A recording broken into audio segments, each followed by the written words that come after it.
Yes, it's true. This is my appearance as NASA reporter Ross Campbell in Superman Returns. You can hear my voice, and I'm on screen for maybe 15 frames. There you go.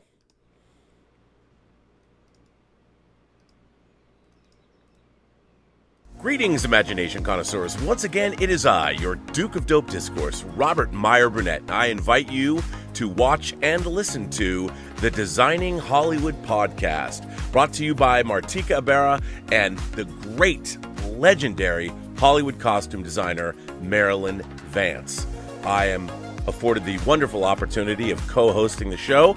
If you are interested in the magic of Hollywood, the design of Hollywood, the clothes of Hollywood, watch the Designing Hollywood podcast, available wherever you get your podcasts from, or find the video version on YouTube. That's right, the Designing Hollywood podcast. Why would you ever want to miss it? Especially if you love the movies.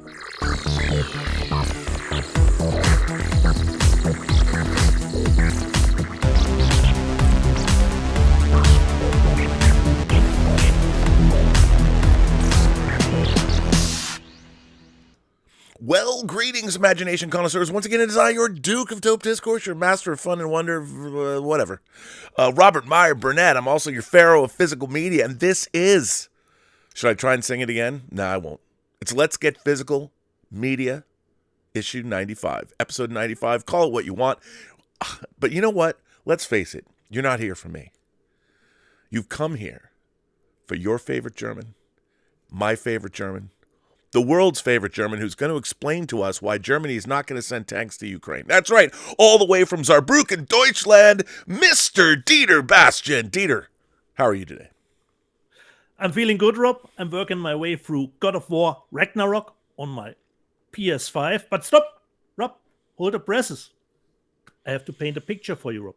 Can you imagine? Like Bob Ross? A video game adaptation came out this week that's actually pretty close to the video game. And I loved it. Last of Us, first episode. Couldn't believe it. How good it was. From my perspective. Just the first episode, but as close you can get to the source material, I would say. So I was really into it. I'm looking forward to the second episode, which will come out tonight on HBO Max for the US people. And I say, greetings, imagination connoisseurs, Dieter here. Here I am, rock you like a hurricane, and welcome to the B&B Motel for Let's Get Physical Media, where we will talk, of course, everything, everywhere, all at once. And Rob, the 1 million question, are we there yet? The $2 billion mark.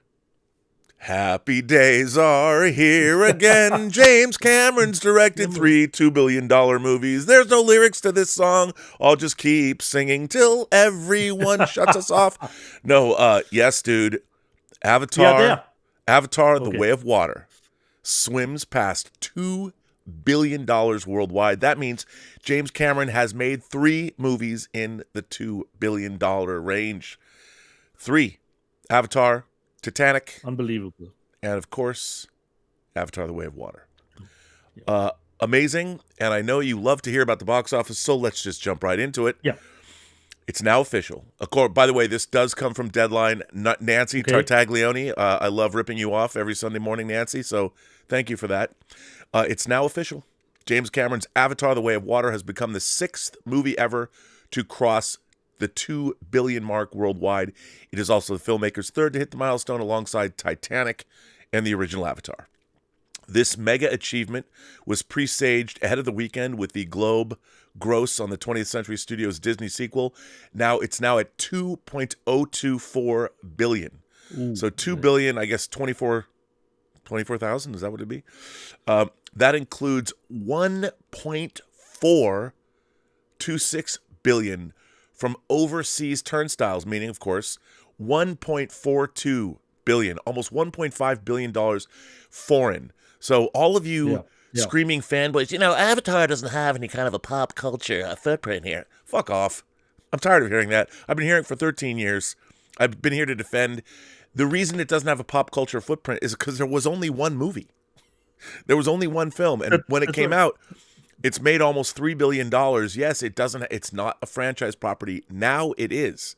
Now there are 2 Avatar movies that have made over $2 billion. Do you know what franchises don't have 2 movies that made over $2 billion? Star Wars, Yep. Star Trek, Mission Impossible, Harry Potter, go on and on and on and on and on. So, I'm just kidding. I don't mean to be harsh, you fanboys out there that have been telling me for the past 13 years Avatar has no pop culture footprint. It now is the only franchise in the world that has 2 films that have passed $2 billion at the global box office.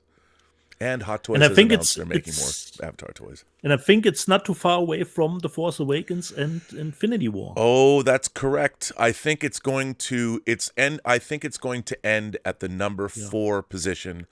You've got Avatar, Endgame, Titanic, and I think it's Infinity War. I think it passed Infinity War. Oh, okay. It might have. It's gonna be number 4, just ahead of The Force Awakens. I think that's where it's gonna be. So good on James Cameron. Don't bet against him. Happy days are here again. Good on 20th Century Studios. Keep that logo alive, boys. Yeah, totally. The Na'vi next set on leapfrogging. Oh yeah, it is. Okay. It's going to leapfrog Infinity War and Star Wars. When that happens later this week, the epic sci-fi adventure will become the number 4 movie of all time globally and give Cameron 3 of the top 4. Also, this is very interesting. Globally, Way of Water has grossed $227 million from IMAX, overtaking Star Wars The Force Awakens to become the second highest grossing movie in the format's history. I would imagine the first is Avatar. The sixth weekend saw an only 38% drop, bringing in $56.3 million. Owing to the opening of several titles for Lunar New Year, Avatar 2 had a 56% drop in China. However, it has reached $229.7 million there and stands as the highest grossing studio film of the pandemic era in that market, also having passed the release of the first Avatar. The Chinese love Avatar Way of Water. Totally. And that's been amazing. But there is some news out of China that I would like to share with you. Yeah. Some news because, let's see if I can, okay. Now, I'm not saying it's a great movie, but I'm a big fan of The Wandering Earth to the point I own 2 6-scale action figures from this movie. Okay. Of course, I'm scared to open them because there's so much stuff in these boxes.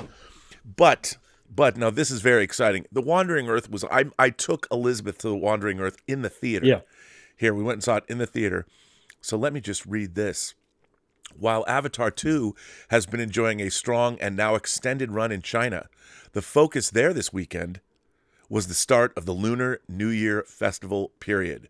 Frank Guo's sci-fi sequel, The Wandering Earth 2, starring Wu Jing and Andy Lau as the top earner, with, and it says it's true, it says RMB 472.4 million, which is 69.7 million in our money, through Sunday. And also Zhang Yimou's suspense comedy Full Red River, starring Tony Leung. Yeah. Tony Leung is in a movie called Hidden Blade, actually, not in Full Red River. Anyway, all that matters is that someone decided to make The Wandering Earth 2. Hey, you know what? We still don't have the 3-body problem, but hey. Wasn't it a little bit open-ended, The Wandering Earth? Yeah. At the end? Not anymore. A little bit.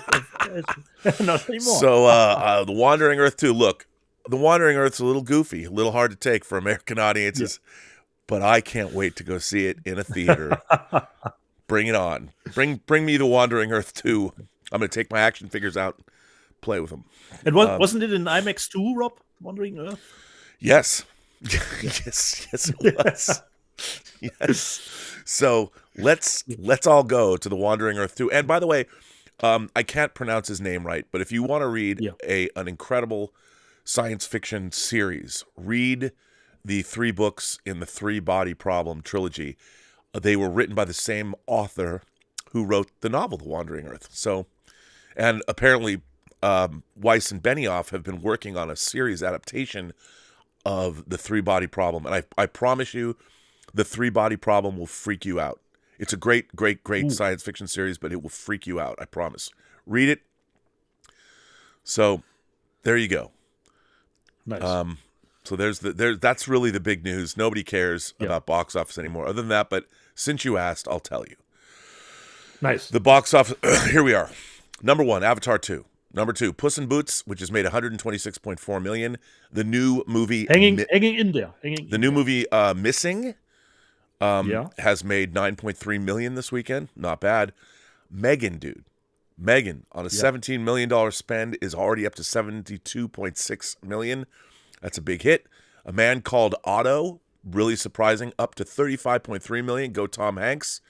Plane, down 50%, but still almost at 20 million. House Party, pretty anemic. That party apparently was not a good party. 7.1.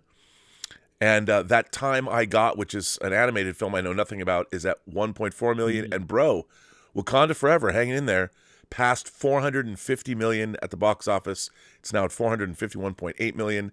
And The Whale is at 13 million. So there is your box office.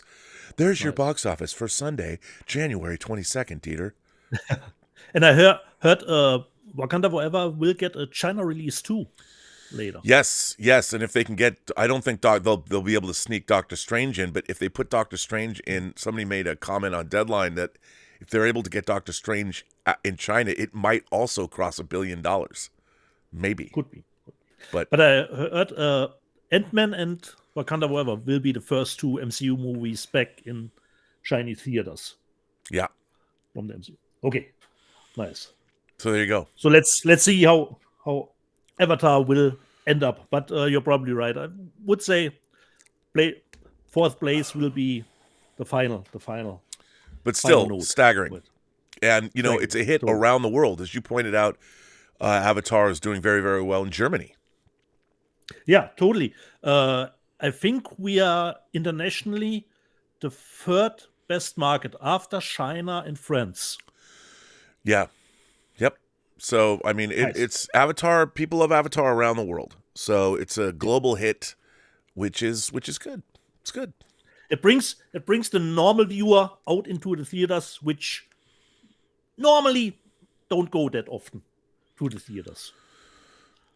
Yes, that's true.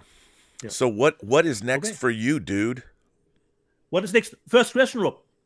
Is it really you, or is it ChatGPT that I be talking to? Is it really you? You don't know. I could absolutely be a digital avatar of myself. That chat because we all know you have your new toy that you're playing around with. You know what? It's better than playing with. The thing is, actually, ChatGPT is just another form of playing with yourself. So hey, what can I say? This afternoon, I gave it a second chance, Rob. Unfortunately, still mediocre for me. Still 5 out of 10. So would you say, Rob, ChatGPT would write a better script than what we got here? Yeah, probably. I mean, what With I think made us. if you cut and paste your entire screenplay into ChatGPT, all you have to do is say, "Please make this better." Yeah, give the parameters. Make it better than Black Adam. Did you see on my Facebook page that I had ChatGPT define what an imagination connoisseur is, and it wrote. I heard about in the observations episode. And it wrote the imagination connoisseur rap. I had it do 4 different passes, so there's 4 different versions of the imagination connoisseur's rap, and somebody put it into a Snoop Dogg voice generator, and had the imagination connoisseur's rap rapped by Snoop Dogg. It's on my Facebook page. Come on, man. I mean, there's all kinds of shenanigans. And we are all children, considering the artwork. It's true. We're all yes. We are all children. Mid-Journey is mid, but still pretty. I saw the observation episode, and it was really like Spock would say, fascinating, considering the Tron artworks that you can't get out of your head anymore now. I know. Insane. I'm going to make like a Quentin Tarantino Star Trek photo novel. and just write my own dialogue. Yeah. And like you said, we don't know how the right situation is with ChatGPT or what. We'll probably find out after the first one. Yeah, once they start charging everybody, you find out that anything made with ChatGPT is partially owned by OpenAI or whoever created, whatever the company is. Everything. They're going to run the world. And even if I'm playing God of War Ragnarok at the moment, I did find some time to snuck in some movies. And Rob, you probably heard about it.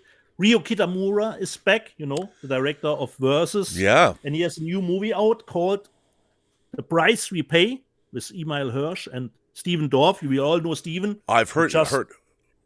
If you know, he just picks the best projects, always the best projects for him, He was actually in a Phil Joanna movie called Entropy that I really liked. Oh, okay. I like Steven Dorff too. Considering Kitamura, probably not his best work. There were 2 good kills. No, that was Midnight Meat Train. His best movie for me, Rob, is probably No One Lives, I would say. Okay, yeah. Because of the little twist that was in it that I totally can't get out of my head. It's true. So for me, this was actually a little bit mediocre, unfortunately. So I did cancel the Blu-ray, Rob, but I will wait if it has some bonus features. And there was a tragic I think you've fallen out of sync, my friend. Once again, that is nothing new here. Here, hang on. Let me see if I can put you back in sync. Hold on. Are you in sync now? Test 1 2 1. Oh, you look. No. Yeah, you're in sync now. I just have to change your little. Yeah, you're back. Here, I'll just keep going back and forth between. I think you're in sync. And there was, unfortunately, a little tragic component to the movie. There is someone named Tyler Sanders who plays the 18-year-old Danny, and he passed away last year at the age of 18. So that was really tragic. I didn't know about it. I read it in the credits. When the credits start rolling, of course, the movie is for him, and I wasn't aware of that. I guess that was the price he paid.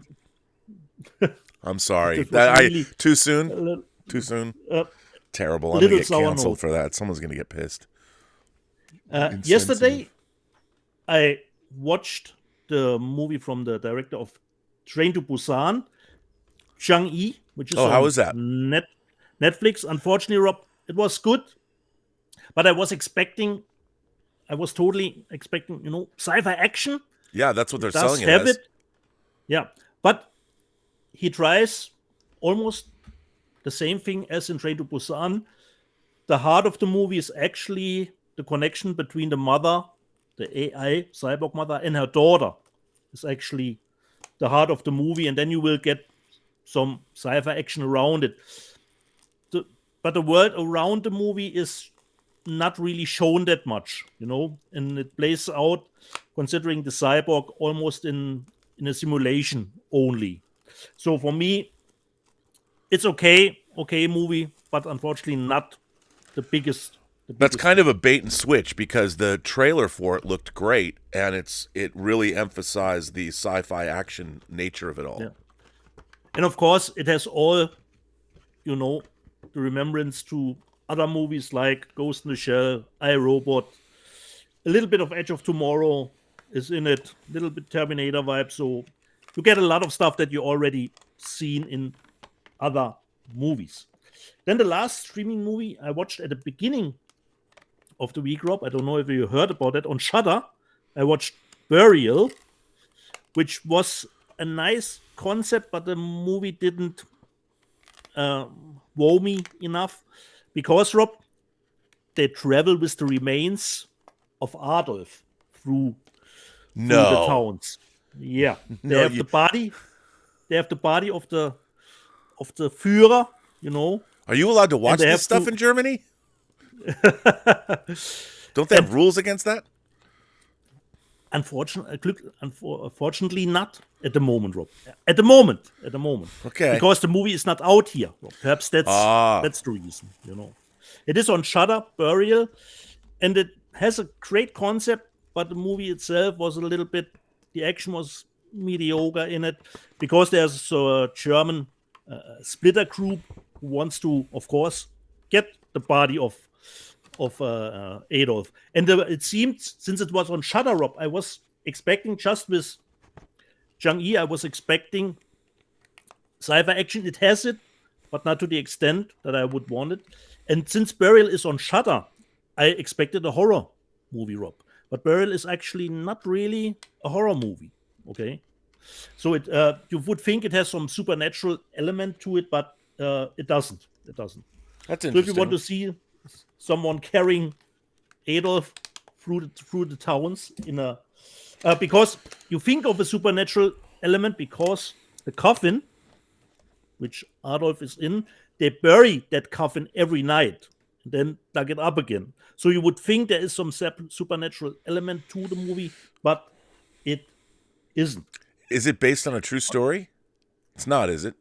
I don't think so, Rob. But Okay. it has a nice opening, and then you flash back to what happens, and then you get an ending which has the famous "what is in the box" situation, but we don't get it shown what is in the box. You know, Yeah, well, it reminds me. There's a French movie that I saw in the 80s, and I saw it once, and I've never ever talked to anybody else who's seen this movie, and it's called Invitation au Voyage, and all I remember about it is that a guy, and it's either his cousin or his sister, is like a famous punk rock singer, and she dies, and he puts her like in her body like in a guitar case or a cello case or something, and drives around the countryside and keeps putting up like flyers about her concerts to keep her memory alive or something. And I remember watching it. I want to say I watched it really late at night once, and I remember kind of liking it, and I always wanted to see it again. And I think I watched it on VHS. But what you told me about this movie reminded me of Invitation au Voyage. It's funny because I've never looked it up on the internet. I'm sure there's something there about it. But I remember liking that movie, and it sounds like the Adolf Hitler version of Invitation au Voyage. I'm going to go look it up right now.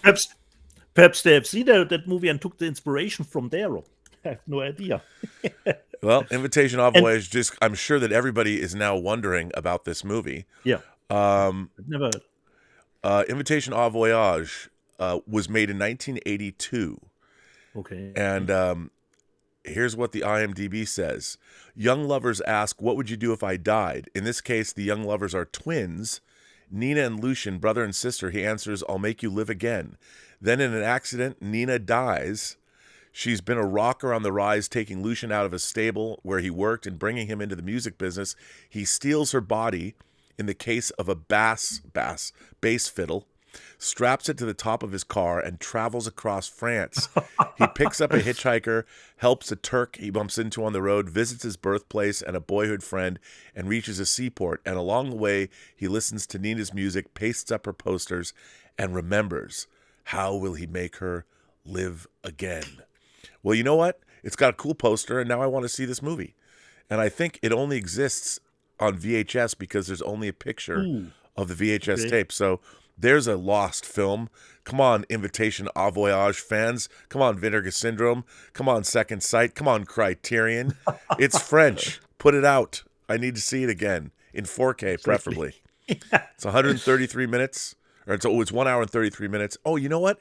It's actually, it says West Germany, but it's got to be French. It's French. Okay. But it came out first. And Gabriel Yara did the music. Oh, that's another reason to put it out. Come on, man. I want to see it. But it's not available, Rob, as far as it's on VHS. Okay. Which is kind of a bummer. Thank you, Rob. There you go. See, now you learned something on this show you never knew you needed to know, and now you do. I don't even have a VCR machine anymore, Rob, to play it. And I forgot, they're carrying the body of Adolf to Stalin. You know, Stalin wants to see it with his own eyes. That is their mission. This movie's getting better and better. It is on Shudder. So what you're saying is there's Germans who will take the body of Adolf Hitler to see Stalin, No, but there aren't. Rob, this is a Russian unit. A Russian unit.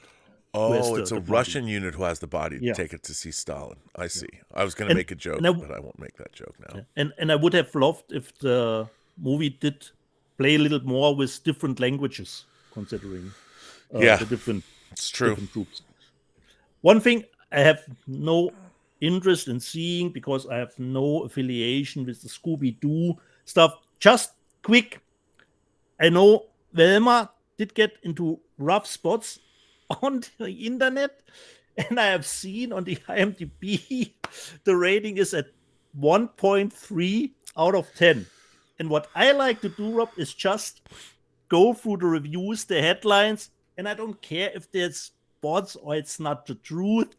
I just like to go through the headlines of the reviews, what people are saying, which always gives me a chuckle, and I want to read some of them. So Velma on HBO Max did get into a little kerfuffle this week. So of course we have the usual complete trash, which is obvious. Then another one said a rare occasion when the rating is accurate. So 1.3 out of 10. The other one said, what a waste of digital storage, time, and money. The other one said, worse than people say. And he already gave it a 1 out of 10. So, the next one. Where is cancel culture on this abomination? Okay. Another one. This I read a little bit longer because I found the last sentence made me laugh out loud. I don't even know how to describe this. I was curious about the hate for this show. I heard about the 1-star and the 10-star reviews. I thought I'll go in with an open mind. Well, turns out if you open your mind too much, your brain can fall out. The characters are social commentary instead of making social commentary. Another one said, I figured it out. It's a torture device. The next one, I've seen a funeral funnier than this. There is a fight with naked girls in a locker room, though. Oh, okay. I mean, they're animated. An award is in order if you sit through the first episode. Try to love it, but it just don't love me back. Yeah, well. And the last one, just quick. Comedy tag needs to be removed. I just had a good time just reading the review headlines for Velma. Rob, have you seen it? Can you? Oh, I watched the first episode. Okay. It is. I hated it. I hated every minute of it. I hated every line of dialogue. See, the problem. I mean, they're making jokes about I spent $200 going to Coachella and my mom doesn't know. I mean, I'm like, it was. You know what? Here's the thing. It felt like it was a writer's room of people that. Here's what I don't like. Modern TV, and Velma is I think the biggest example of this. It feels like there are a lot of angry, bitter television writers who are like in their 20s that all are like highly educated, so they're not stupid, and they want to take out their vicious revenge against all the people they went to high school with. So, I mean, it's like, I equate it, when I was in high school, I used to make fun of everybody that was in drama club. Not because I wanted to be in drama club, because I did plays in junior high school. But when I got into high school, everybody took themselves way too seriously. And it was like going to a science fiction convention, listening to all these people talk about mundanes. And I used to hate that too. But the drama clubbers, I call them the drama clubbers, they thought that they were cooler than everyone else. They had all their in-jokes, and the way they talked, it'd be like, just slow your roll, man, and just tell me what you want me to know. Don't talk in your arcane, weird insider dialogue. It's annoying as fuck. And that's how I felt watching Velma. I felt like it was written by a bunch of bitter, angry high school drama clubbers that went to some Ivy League school. They all got together in a room and wrote the dumbest, most obvious shit that they think is funny as fuck. And it's not. And it's unfortunate. And then they have to change everything around. I mean, politically, and of course, it's so. I think that there are two things that people are going to look back on about the last 5 years in entertainment, and they're going to be tired of it. One are drone establishing shots taken from a drone of a car driving through a wilderness. That is going to be one thing, and the other thing. At that moment in time, Rob, it should be stock footage that you can pull out. It's the same drone shot. I mean, I'm convinced maybe it is stock footage. It's one guy who lined up a bunch of cars he rented, and he just did every car, and he left the drone up in the air, and he just had all his friends drive the car down the same woodland road, and then he just captured all of that, and he's been selling the same shots to the studios for the last 5 or 10 years. There's that, and then there's turning the white dude into the buffoon, the rich, privileged, entitled, and that's what they do to Fred. And it's like, wow, how shocking, how clever. You've turned Fred into a buffoon. I didn't see that one coming. It's just, come on. Anyway. Okay. It wasn't good. Rob, I would say go through the super chats and then we show some stuff. We show some stuff. I just have a few things. There's some super chats. The moon became a new member. And I mean, I've always looked up at the moon and wondered what's up there. You know, I know Transformers are up there. If you saw Transformers 3, Dark of the Moon, which, by the way, does not get the love it deserves. So the moon, thank you for becoming a member of the Burnettwork. Appreciate that. I hope the moon comes to our next member call. We had a member call yesterday. It was a lot of fun. Member calls are great. Thank you, Roberto Suarez. So maybe the moon will be in the next member call. We also have another new member, Revan Suarez. Suarez. That's kind of cool. Is he like a Latino Jedi or Darth? He's a Sith Lord. That's cool. Revan Suarez. I wonder if he knows Roberto Suarez. Cool name. That's a cool name. I like it. Another new member, Shellcrow. These are all cool names. Shellcrow. I like that. Shellcrow's like a hero name. I like that. Ron H became a member of the channel. Well, all 4 of you. Do you know the moon? Maybe you do. I don't know. But thank you all for becoming members of the channel. Remember, bi-weekly, not next week, but the week after, Saturday at 11, we have member chats. So if you're a member, you can come in and we chat for hours about whatever you want to chat about. And the other weeks, we also have Que Pasa PGS, where Alex Montano, I always say Montano, Alex Montano and Roberto Suarez do the 97% Spanish-speaking show on this channel. So you can, if you watch, Roberto made a little video where you can actually get it subtitled on the fly and watch, or watch it later subtitled. Our friend 200 Watt Studio. Now I say friend loosely because he gives me shit about loving to live and die in LA. So let's just I say 200 Watt Studio. He's my friend up to a point. Just saying. 200 Watt Studio says, please show some of your buys earlier than the 80-minute mark this week. Need to break up the letters and the reading of the chat. Hey, we're only at 36 minutes now, brother. Yeah. 34, actually. Isaac Cushman throws us a $20 super chat. That's very nice. Nice. Hey, guys, 2 of my favorite movies, The Nutty Professor and Pleasantville, are hitting major milestones this year. What do you guys think of these movies, and what are the chances we will get 4Ks anytime soon? Well, The Nutty Professor, I always liked The Nutty Professor, the original, and I really like Pleasantville. Pleasantville would look great on 4K. It really depends. Yeah. You know, I think those kinds of movies. Is The Nutty Professor is that Disney, the original? I have at the moment. I don't know, Rob. And I haven't seen Pleasantville in a long time.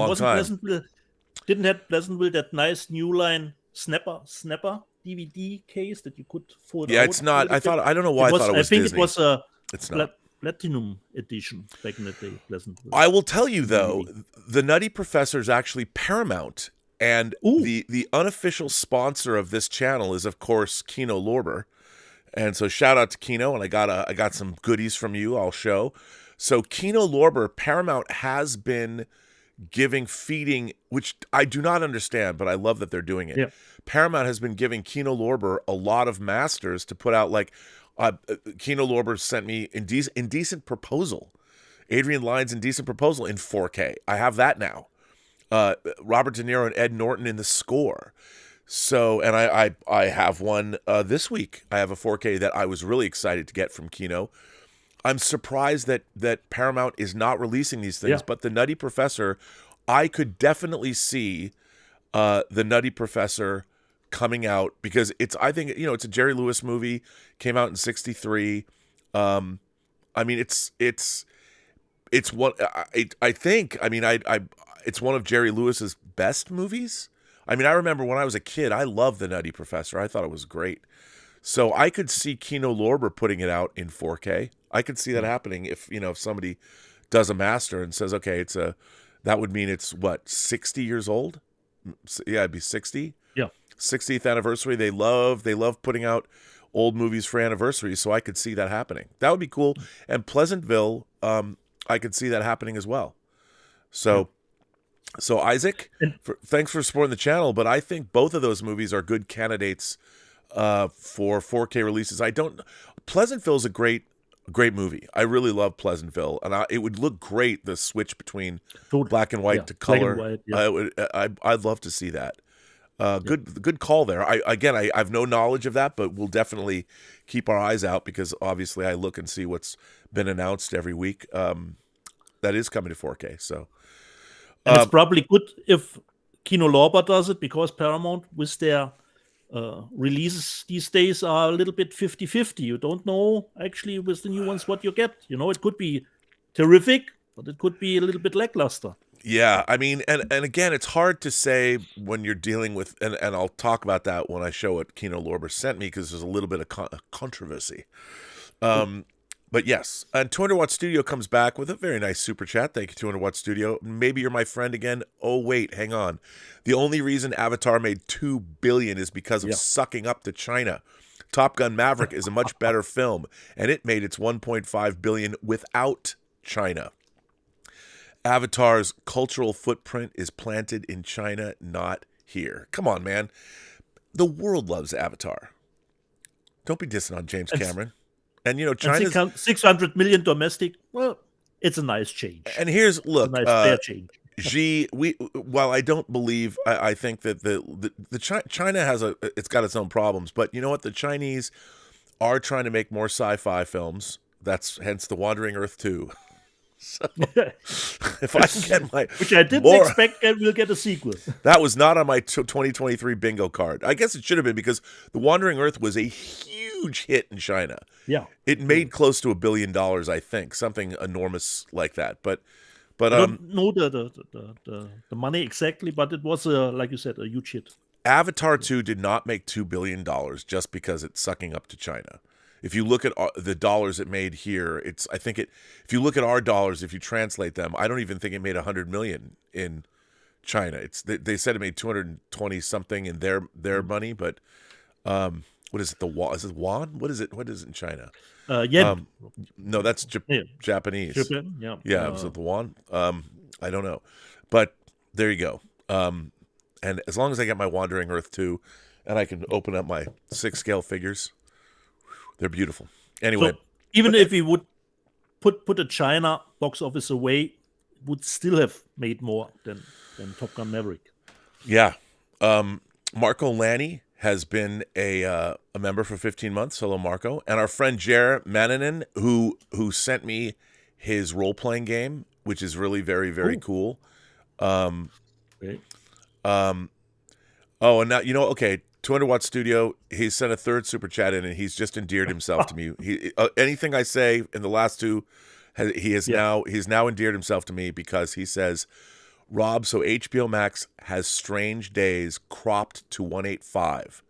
Is it the open mat Super 35 or is it Zoom boxed? My understanding was that it was meant to be 235-1. See, I love you now, 200 Watt Studio again. I went to watch Strange Days on HBO Max. And I was pissed because, I have the German Blu-ray, which is actually pretty good. I love Strange Days, and it is cropped. It looks to me... So here's the thing. As people know, if something is shot... Like James Cameron has never made an anamorphic film before. As far as I believe that's true. He shoots everything spherical. Let's just call it spherical as open mat. It's basically a square. And you can when you shoot it, you are looking on the monitor. You see that if you're shooting for 239 is the 4K equivalent of 235 or whatever. But at a 4K 239 widescreen version is it's 4096 by 1716 pixels. So it's 4098 by 1716 officially. That's what a 4K 239 to 1 transfer, a true 4K transfer is. And yeah, it looks to me like you're looking at it opened up. I think that it is opened up. But there are shots I couldn't tell. I don't know if it was repositioned. It was very weird. So the bars are not like with the two of us just above the head, a little bit more headspace. Yes, and I hated that because I think part of the visual appeal, like I just like that aspect ratio. As John Carpenter once said, it's movies, man. Panavision's movies. So, but I was pissed because it does look like it was a new transfer. Ooh. And like, dude, come on, man. What Lightstorm, like get off their asses. I mean, we are missing we are missing 4 Lightstorm productions on Blu-ray: The Abyss, True Lies, Catherine Bigelow's Strange Days, and Steven Soderbergh's Solaris. Now, you got me Solaris from Germany. I have the media book, and I have the guy who runs the Trekcore website. He got me, I think I still owe him like $15. He got me Strange Days from Germany 10 years ago. And so, and I've got a bootleg of True Lies, and I still have my original DVD of The Abyss. But where are the 4Ks? Like, I know, well, James Cameron's too busy to watch the Masters. Bro, come on. Like, when you're munching down on your vegan lunch, just watch those Masters and approve them. What the hell, dude? I understand. Give me what I want. That's what's on my 2023 bingo card. Look, Avatar 2 crossed $2 billion. You can breathe a sigh of relief. I'm sure over at 20th Century, they're dancing a jig. And by the way, personal and confidential to a certain executive at 20th Century Studios, it's time to buy that $5,000 model of the refit Enterprise you want. You go out and buy that. Just saying. So, let's see where what just happened. I just 200 watt studio. No, but I know, but I pressed a button and it's bad. Anyway, so Undead Sick, our friend Undead Sick 83 says, yes, he only picks the best projects, Dieter, but what does that really mean when he hates us imagination connoisseurs? I'm not sure what that means. Which best product? What is he? Who are you talking about? What is he? Best projects. What projects does he pick? I don't know. Did you see your boy with Michael Jai White and your favorite action star Scott? Did you see on Twitter? You see that? Yeah. I was thinking about you on Instagram. Saw it on Instagram. On Instagram, yeah. Nice. Andy Beglin's Stairwell Session says, when the hell are we gonna get a James Gunn, James Wan film of Swamp Thing? I love Slither and the practical effects. This would be perfect in your hands. I'd love to see that. Maybe we will. Maybe they'll figure out a way now that James Gunn runs. Swamp Thing was given an early death, and I thought that was bad. Yeah. 200 Watt Studios. 200 Watt Studio says, I think you're a great guy, Rob, and a great friend. Misguided on To Live and Die in L.A., maybe, but still. That will not go away. No. Kino Lorber, you know what? I'm telling you, on this show, I'm going to get William Friedkin to come on this show when To Live and Die in L.A. comes out. Mark my words. This is my dream for 2023. I want William Friedkin to come on the show and talk to us when To Live and Die in L.A. comes out in 4K, that Kino puts it out. And I want to get director Craig Baxley and Brian Bosworth on this show when Kino Lorber releases Stone Cold. Stone Cold. And I know I'm still going to get Adam Robitel to come on and talk about which version of Escape Room. We'll do that too. Exactly, Rob. Exactly. We're going to do it too. You didn't forget. You didn't forget. No, man, I'm going to manifest this shit. 2023, and of course, we're going to bring George Feltenstein on more. because it is the 100th anniversary of Warner Brothers, and we'll give the Warner Brothers like update of every week, like what he's doing, because we're gonna have more fun celebrating the Warner Brothers 100th anniversary than Warner Brothers themselves are with George. It'll be great. Terje, all the way from Norway. Terje says, "Happy birthday to Tremors, which turned 32 years old this week." That's amazing. Awesome. That's amazing. Oh, wait, he says number 33, actually, Fudge. And Terje has been a member of the channel for 21 months. So thank you for that, Terje. Indie Phantom. Here's another name I haven't recognized. Maybe somebody new. Indie Phantom says, "Hey, Rob, I am in China. I love Femme Fatales. And I own both seasons on DVD.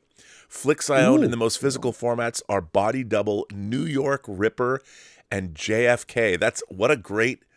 I think isn't New York Ripper out in 4K? Didn't Blue Underground? Yes, didn't it is right? Yeah, I think you're right. But Lustig put it out in 4K. All right, Indie Phantom. Now the real question is: now that you're living in China, have you seen Wandering Earth 2? Because come on, get out! I don't care how much COVID's running around out there. Go see the Wandering Earth 2.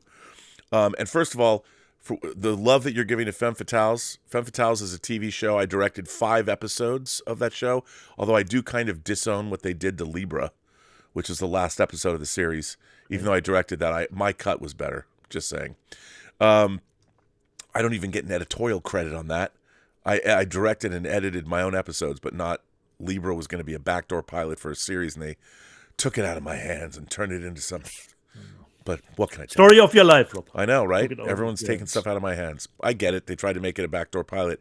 I wish we had shot it that way in the first place, but I'll tell you a funny story about that since it's brought up. So I was given the script for Libra by Mark Altman, and I'm reading the script, and there's an action scene, and I read this action scene, and I said to Mark, Mark, it would take a second unit crew a week to shoot this action scene. I had about 3 hours to shoot it. And Mark goes, you'll figure it out. And so make a little shaky cam. And this was oh God, what was the name of the episode? I forget the name of the episode, but it's a gang warfare episode and undercover cop. Oh no, it is Libra. It is Libra. It's the title. It is Libra. So on the set, Ho-Sun Park, who was our stunt coordinator, happened to have one of the female world nunchuck champions on the set that day visiting. I was like, can we put her in a scene? And like she comes out doing nunchucks and she does a flip. It's badass. And when I cut that scene together, actually that scene is totally intact the way I originally cut it together. And Mark said to me, he goes, "Where did this girl with the nunchucks come from?" And I go, "I don't know. She's just one of the henchmen." And Mark's like, "Well, that doesn't make any sense." I go, "Nothing about this episode makes any sense. I mean, I'm like, we got the female nunchuck champion of the world, this hot Korean chick that does this amazing flip while she's doing nunchucks." I'm like, anyway, there's a Femme Fatale story for you. Now I want to see that episode, Rob. Hey, you can get it. You can still get it like on Amazon. Okay. And keep in mind, it was funny because we shot that in 2 parts. And the original was shot, we only had 3 days to shoot every episode of that show, but then they came back and we shot a second episode. But I got to work with like Jeff Fahey and Steve Railsback. It was pretty cool. So there you go, Indie Phantom. But now get back to us when you've seen Wandering Earth 2. And Terje says, I'm sure if we hide all the masters in the wreck of the Titanic, Cameron will go fetch them at once. Probably would. Hopefully so. Hope so. And Undead Six says, talking about our friend Stephen Dorff. Yeah, we like Stephen Dorff. And Roberto Suarez says there already is a video adaptation of the 3-body problem from China. It's on YouTube. I shared the playlist with you on Facebook Messenger in case you want to check it out. Ooh, I would like to check it out. I wonder how good it is. All right, well, we are now 52 minutes into the show, and we haven't shown anything. So, exactly. Rob. So for our and friend since 200 Watt Studio want to keep it a little down under the 80-minute mark, so why do we start, Rob? First of all, I want to mention that we are doing a giveaway. It's 5 weeks until our 100th show, and we are giving away the Sony Pictures Classics 30th anniversary box set, still sealed, that has a lot of great indie films in it, like Synecdoche, New York, and SLC Punk, and Voltaire, and Crouching Tiger, Hidden Dragon, and Run Lola Run. Great box set, all in 4K. It'll look great on your shelf. All you have to do is send us a letter and tell us why you like physical media. And you know how we're going to finally decide? We're going to pick like the 3 best letters. You and I are going to pick the 3 best letters. We're going to read them on the show, and we're going to let our viewers pick who gets the prize. Yeah. And Rob, why don't I read one letter that wants to win the box set? All right. Because you send it. Take it away, buddy. So we've got one from Michael Mayfield, and he wants to enter for the contest, and he writes, I have become a fan of the show by listening to your insights on the John Campea show. Oh. Listening to your show, I thought I'd enter to win a chance at the Sony Classics Blu-ray box set. My love 4K. for DVDs and my love for DVDs and Blu-ray started with my introduction to film reviews through sneak peek reviews on PBS as a kid. Yeah. My mom loved movies, and instead of renting them, we wanted to buy them so we didn't have to worry about returning them. The public library became another place to check out the latest films. Checking them out helped me to decide if I wanted to buy them for my growing library. The writing of Roger Ebert was another influence on my movie viewing habits.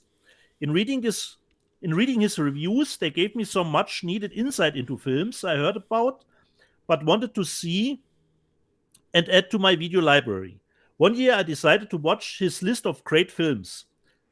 I learned so much from doing that and his reviews that I began to collect DVDs to watch the special features to add to my film education, especially the Criterion Collection. I began to value DVDs for what I could learn from their special features, commentary texts, and film appreciations. I quickly started to double dip films for the quality of special features from DVD to Blu-ray, keeping the DVD if the same features weren't added to the upgrade. This is still something I do, even buying a few 4K discs for the Blu-ray upgrade. I haven't gotten a 4K player yet. I'm debating whether I want to start a blog about my love for the film art form. I could write a much longer post, but I have to watch my money since my next paycheck check is this Friday. So this came from Michael Mayfield. And Michael, it's always my go-to move first to have software before you have the hardware. I always had laser discs first before the player came in. I always had the first 2 Blu-rays before the PS3 came in. So I always have software first before I have hardware. So I would say, Rob, nice letter for the competition. I will keep that letter. Another one I will read, Rob, from the letter. He writes in, but he just don't want to win the box set, but he just writes why I collect physical media. And of course, it's Brian Knight. Robert, first, not interested in Sony box set. What? If you have a copy of, he says that, Rob. If you have a copy of Christopher Lee European box set, I'll take that one. I collect physical media. Oh, you would you? I collect physical media because I don't want to lose lost movies. Lost movies to me are not movies who have lost their original negative, but lost to an antenna TV, cable, satellite, or streaming services. These slightly obscure or older movies no longer available on television. Even streaming services have a cut-off year for movies. Only TCM is available to rescue older movies. My next worry is my nieces and nephews going to keep my movies when I give them at the time of death. Who gets your collection when you shovel off this mortal coil? This came from Brian Knight, and he doesn't want to win the Sony box set. All right. Well, I understand. Rob, highbrow movies. Who gets your collection? Why, I would say I have to say that Elizabeth gets my collection only because she's the closest to it. I think now that we've set up a dedicated media room with a nice 4K setup and a 7.1 Dolby Atmos surround sound system, it's funny. I keep thinking, because I can set up an 11.2.2 system total if I want to, but it's just the room isn't big enough. If I did that, it would just be mush. I really tweaked the room so it sounds great, but I could see myself adding another subwoofer. I don't really need it. That's always a good choice. but it'd be nice to have. I mean, I have a Klipsch 14-inch sub. It's really great. I mean, and I tweak that sub because sometimes subs can be too overpowering. Yeah. But then it's also you don't want it under. So I really tweaked that sub. I mean, I literally would tweak it a little bit, then come back and sit and watch a couple of things, and then come back and tweak. Exactly, Rob. Exactly. You have to figure it out, and we have our go-to discs that we always use because we know how they will sound.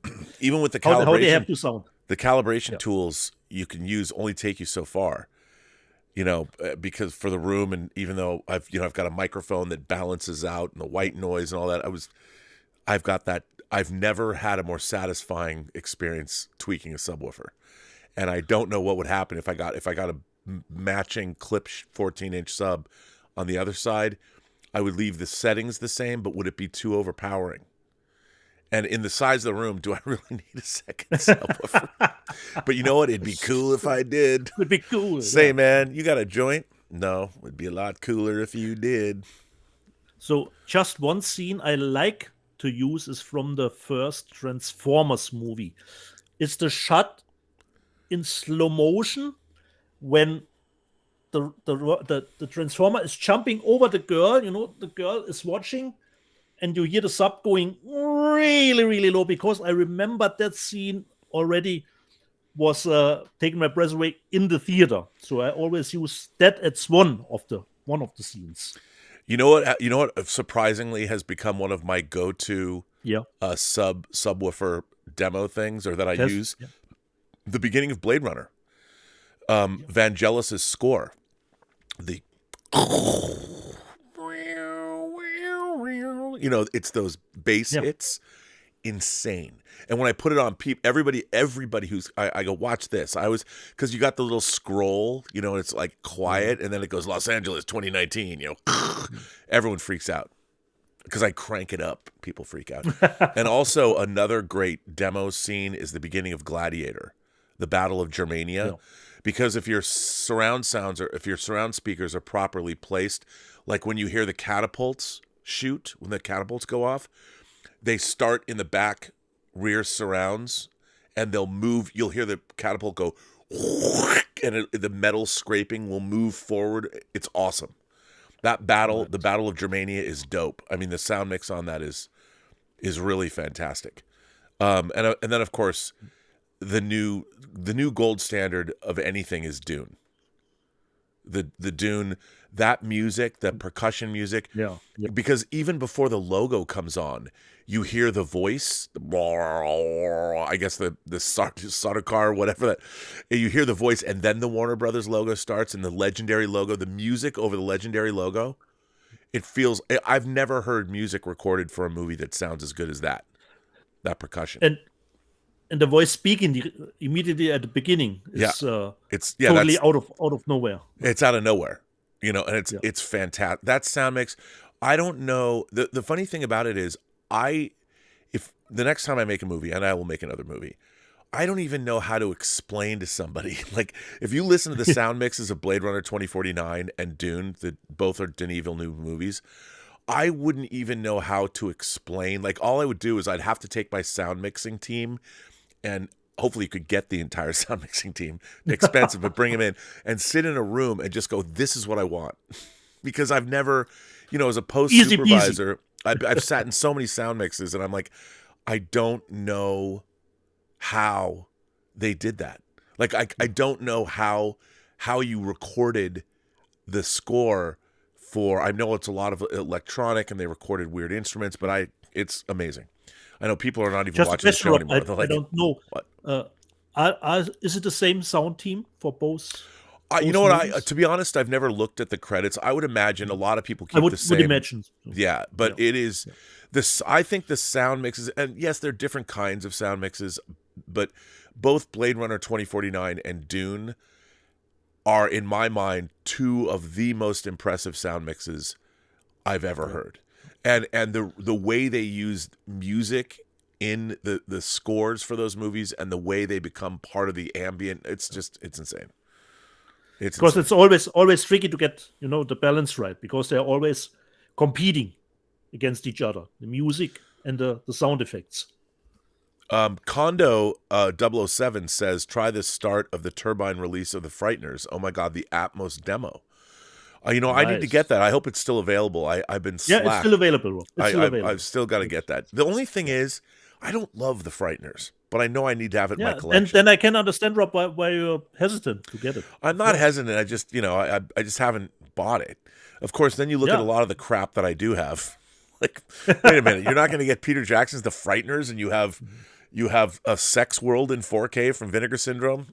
Well, it is Sex World. You have to make a decision, Rob. I have Sex World in 4K in case Irene Jobson ever comes over, But it was my one pick of the year, just because what it entailed, the director's cut, the theatrical version. Yeah, you got to get the that. open mat for the director's cut, Rob, is in it too.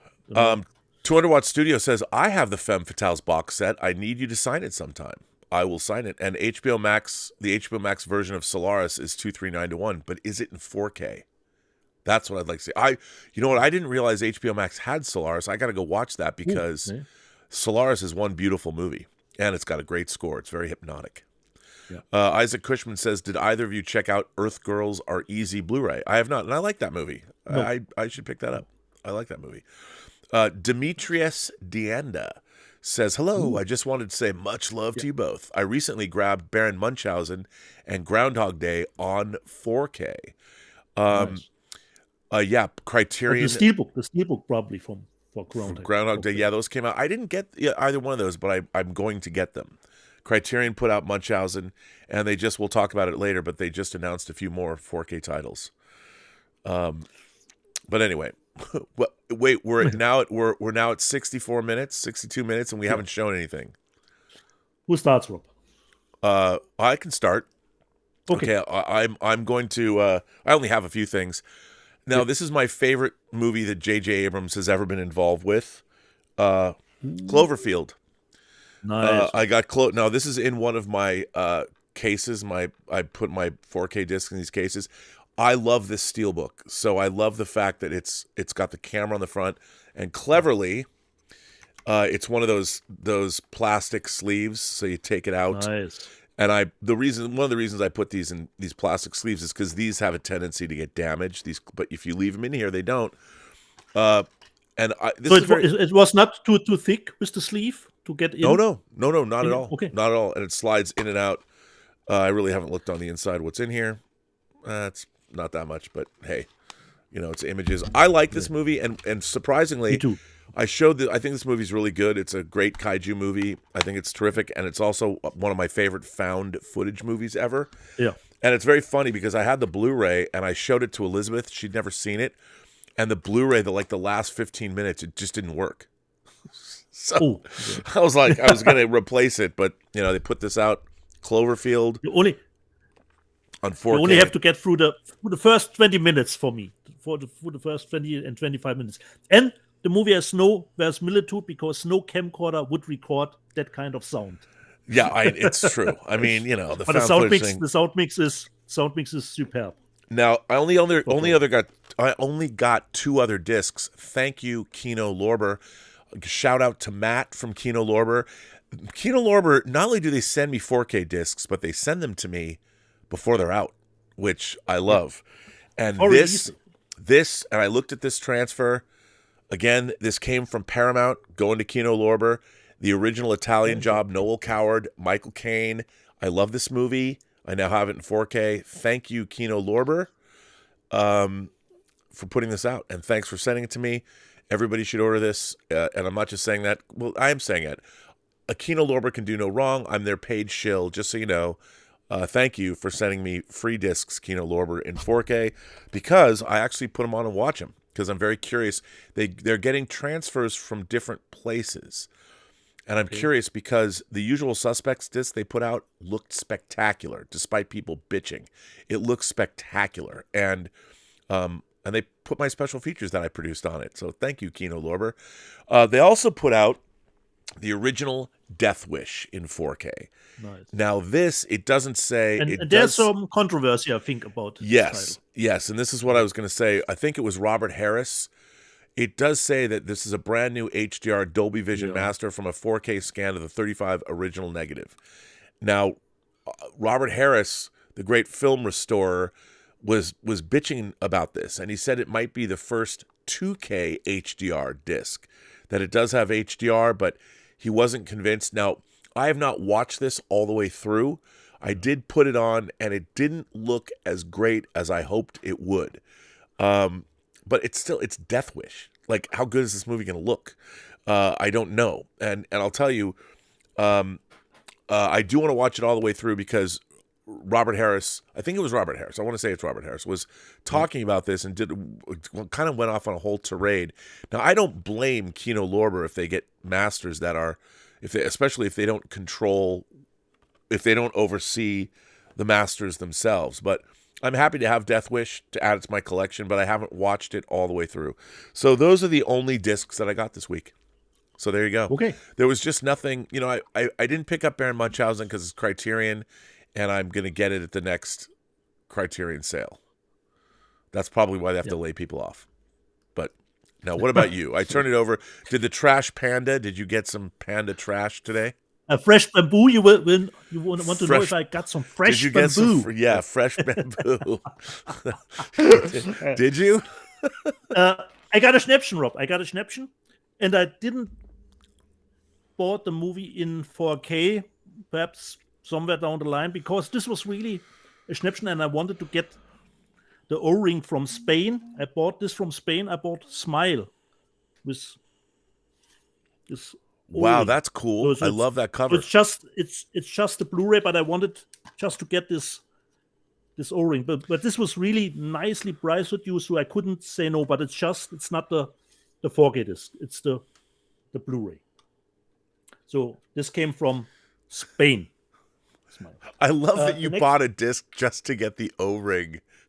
Yeah, Rob, because I like, and I was hoping that the normal cover would be underneath it, and I was correct in my assumption, and it was the price, Rob. It was the price, and I didn't have the movie. God bless you. I haven't bought it. So, I liked it, but I wasn't over the moon considering the movie itself. So for me, this is probably enough to own a movie. But it's, we normally buy the 4K.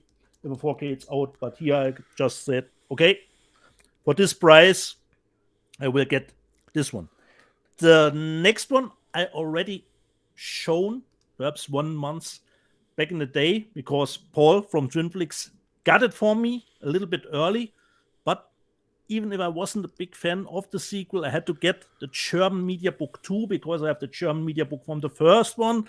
So I have to get the German Media Book for the second one too, which is, of course, The Witch Part 2, which has nothing to do with what people associated with. But that is a badass cover, dude. Look at that. Yeah. Wow. It's The Witch. The other one is the title that comes with it. And like always with Splendid, you get a second movie with the media book. And the second movie is Fabricated City. And they are not, they're always good movies too, but normally I already have them. So I'm still hoping I will get a part 3 of this great trilogy. But like I said, I thought the second one was like, if you would compare it to Train to Busan to Peninsula, a little bit too CGI heavy, the second one for me. And like I said, Fabricated City is the second movie that you get in the back. And I almost, Rob, considered it's a limited edition to 1,500. I almost got the last run up. It says 1,490 out of 1,500. So lucky me, I guess. So The Witch, the other one, second part. And perhaps you have heard about it. I think it's already out in the States. Another Korean movie Just as the Witch, and I think it's out in the States from Welgo, USA. But this is the German media book from a movie called Rob Alienoid. Yeah, yes. That's a cool cover too. So, and I watched it on, I think, Friday. I took the time because it's 140 minutes long. A nice potpourri of different kind of stuff, fantasy, sci-fi. And the only drawback of the movie for me, it says sequel follows at the end. So it's not a finished story that you get. And I will hope we will get a sequel to it. So this is the German media book, which comes with the movie in 4K in it. And on the Blu-ray, so we have a little bit science of the dagger here. And I had a good time with it, but it is bonkers. Like you said, Rob, you have to take the whimsical with it. Yes. By the way, you know what? I just realized something. Yeah. I forgot to bring something that I got this week to show. It came from Tom Jr. Jackson. I left it because I was watching episodes. Tom Jr. Jackson sent me the box set, the DVD box set of all of the Columbo episodes. And I just realized I left it in the media room. So, Tom, I apologize for not showing it as you're showing Alienoid. I just want to give a shout out to you because he sent it to me as a gift, and it was a very nice gift, as I like to call it. He sent me the entire prequel to Wim Wenders' Wings of Desire. But I was watching it. That's why I forgot. I left it in the room because now I've been devouring Columbo episodes. So thank you, Tom Jr. Jackson.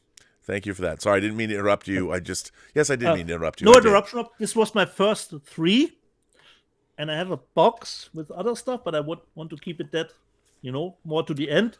We just wanted to, wet the palate.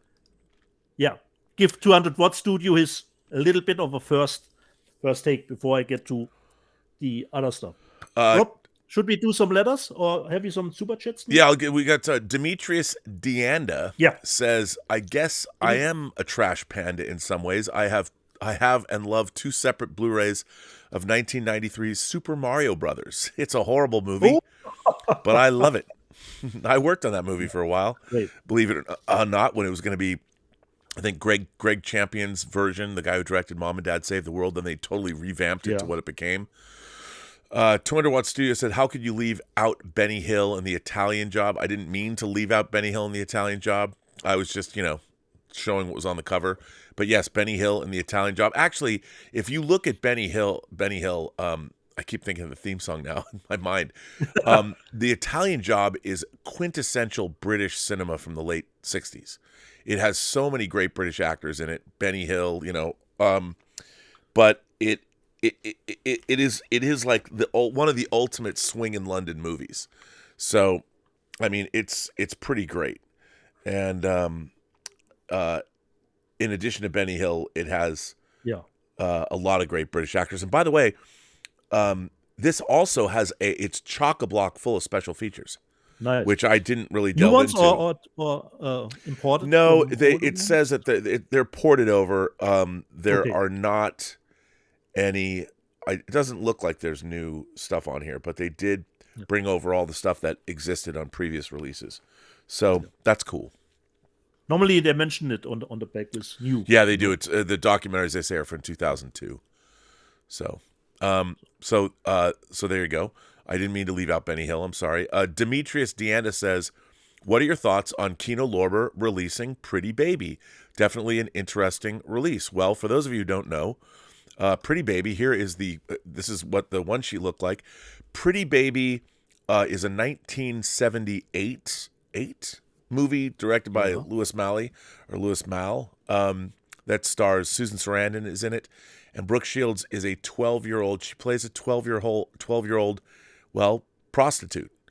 And I guess it's controversial now because of the fact that she was nude as a 12-year-old in the movie. But it generally, I saw this movie in the theater when it first came out, and it's set in New Orleans. I like this movie. It was critically acclaimed. I think now people would, I'm sure someone wants to cancel this movie, but Louis Malle is an important director, and I think I want to say he did Atlantic City. After that, I think Atlantic City, which I also saw in the theater. It's funny, I saw both Pretty Baby and Atlantic City in the theater. But yeah, I mean, I'm sure that somebody's going to say this movie should be canceled. But I'm like, yeah, because nothing. I mean, I understand the depiction of things, but it's not like. Remember, Brooke Shields made her screen debut when she was 5 in Alice, Sweet Alice, aka Communion. But anyway, I like it. I mean, and the fact that Kino Lorber is putting it out in 4K from Paramount. I think it's Paramount Movies, so I hope it's great. I mean, I like the movie. Tom Jr. Jackson says, Dieter, do you know who Columbo is, and have you seen the show? Glad you like the set, Rob. Yeah, of course, I know the show with Peter Falk, which was, as far as I know, a big hit here in Germany too. That's good. So I know the show, but not to the extent like Rob would know Star Trek, that he knows every episode from the back to forth. So I know about the show, and I have watched some episodes back in the day, but I haven't collected any Columbo episodes. Yeah. And 200 Watt Studio comes back and says HBO Max has Solaris until January 31st. Ooh. I am definitely going to watch that because, man, does that movie look and sound great. I hope it's in 4K. I'll see. But that's very exciting. It seems like a I don't know when the movie was put up on the streaming service, so that seems like a short time span. Yeah, it might have been at the same time they put up Strange Days. They might have been together since they're two Lightstorm movies. I don't know. Yeah. I don't know. But I'll makes sense. So you have a letter. I'll throw it back to you, buddy. Yeah. We have some letters that has nothing to do with our contest, and the first one comes from Brian Knight again about the subject New Elvira Monster Idol. Robert, read an article on Breitbart Entertainment about the new Elvira Monster Idol. Looks pretty good. Are you planning to purchase Elvira? Cassandra Peterson, Elvira, Mistress of the Dark. Too much German. Be aware the costume on the doll doesn't have Elvira's normal plunging necklace dress. Disappointing. So just a quick one, Rob. Any thoughts on Elvira Monster Idol? I have no idea. Well, I mean, I like Elvira. I wouldn't mind getting a. Oh wait, I'm looking this up. Mezco. Ooh, Mezco makes a really great 1/12. Oh wait a minute, no, it's a 1/6 statue. That's pretty good. I don't have any Elvira stuff. I wouldn't mind getting one. I wasn't planning on getting it, but this 1/6 scale statue is pretty great. With 2 different head sculpts. I love it. Okay. But I mean, look, you can't the price, Rob? It's $250. You can't buy the whole point of Elvira, not the whole point, but if you're going to buy something Elvira like, you need that gorgeous plunging, I like boobs. What can I say? If I'm going to buy a statue of Elvira, I mean, what I really want is that Deja Thoris statue that from John Carter that Sideshow has. I need that in my life. I don't know. What does that say about me as a dirty middle-aged old man wanting statues of women with plunging necklines? Probably nothing that surprises anyone, but what can I say? So back to you. Okay. The next letter comes from Esteban Ramos. Happy New Year to Europe and Frohes Neues, Dieter. I'm back to writing letters to you too, like the olden days. I like getting physical media. The dark times. Yeah, the dark times. Because nowadays, with the streaming wars just beginning, original content isn't as original as you think. Paying once for it and having it forever is really cool. You pay more money streaming, but no Stranger Things and cool series. Thanks, Rob, for making me aware now that negatives have to be compressed just as you would a PDF file, but massive one. 4K is the highest resolution, and some aren't as crisp as they look. Dieter, a German sentence, wo hast du deine Konsole PS5 gekauft, Saturn oder Mediamarkt? Let me know. He just wants to know where did I purchase my PS5. Well, Esteban, just on Amazon. Because, like I said, the shortage is over. It's still, you have to look for it, but please don't pay scalper prices. The PS5 will be back in store. I could have already gotten it last year at December, so you can get it now. The shortage Did you coming sign to a up for a close. lottery? Was there like the lottery? Did you have No, to? this was not a lottery, Rob. You could just order it on Amazon, and it said 30th January this year, but it came earlier. So the shortage is luckily is winding down, considering the PS5. And he goes on, maybe someday I'll come by. Hoffe alles bestens für 2023. Hope everything is alright, he says. Collection getting bigger. Fun fact, everything, everywhere, all at once. I had to look that up because he says just EEAAO, and I had no idea what he was talking about. But he meant that everything, everywhere, all at once isn't available physically in UK, which seemed strange to me. Wow. And before the show, Rob, I actually went to Amazon UK, and he's right. There's no physical Blu-ray copy of that movie in the UK. Wow. I get the 4K version. Yeah, I have me the too. German version. Yeah. Got new Italian Top Gun version with more languages. Lots of love to everyone on the team and your girlfriend and the dogs. I have spoken, Esteban Ramos. So a little bit mixture, German and It's very nice getting a English. shout out for Elizabeth and the dogs. Yeah. The 3 dogs. By the way, Sebastian turned 1 year old on January 20th, 2 days ago. He had his 1 year old birthday. And hopefully, we don't know yet, but we did get him to stud, and hopefully he impregnated Tallulah. Because they'll have the cutest puppies ever, and yes, we're going to sell them because Sebastian is a purebred standard poodle, and Tallulah is half poodle, half Irish setter. So those puppies will be pretty But she's spectacular. crazy, Rob. Is that a good idea? Well, she's only crazy because she was born and bred in an Amish barn, and she was left basically in a barn. She's the sweetest dog in the world. She's not crazy. She just barks a lot and I figure because she was living in a barn, the only way that she could get attention was to bark loud. So she's very smart when she barks. She is very communicative. She's the sweetest dog in the world. But she doesn't understand that, like Gilbert understands when he's inside and he wants something, he'll come up to us and go, woof. Like Tallulah has one volume of bark because in my theory Full is that blast, she Rob. was Full blast. so it's always full blast. It's the loudest bark ever. But she's also the sweetest dog in the world, and she's very smart and very obedient. She just doesn't understand that her bark it's like black canaries. Twee! It's the most ear-splitting bark in the world. But other than that, she's a great dog. And hopefully, maybe she's preggers. We'll see. If she's not preggers, we're going to get her spayed. But if she is, we're going to sell those puppies for exorbitant sums of money and defray the cost of this house. That's the plan. Finally. So Finally. hopefully Sebastian got it done. After the olive business, you're in the dog business. That's right. 100%. 100%. Vincent, our prolific letter writer, Vincent from France is back. He says, Hi Rob, guten Tag Dieter. My 2 first Blu-ray players, Samsung and Panasonic, both had the same ending. They stopped reading Blu-rays or worked one time out of 2 at first, but worked fine on regular DVDs. Do you have any tips on how to repair them? It seems the optical drive is malfunctioning. Of course, this was for me a sufficient reason to upgrade to a 4K player. Thanks.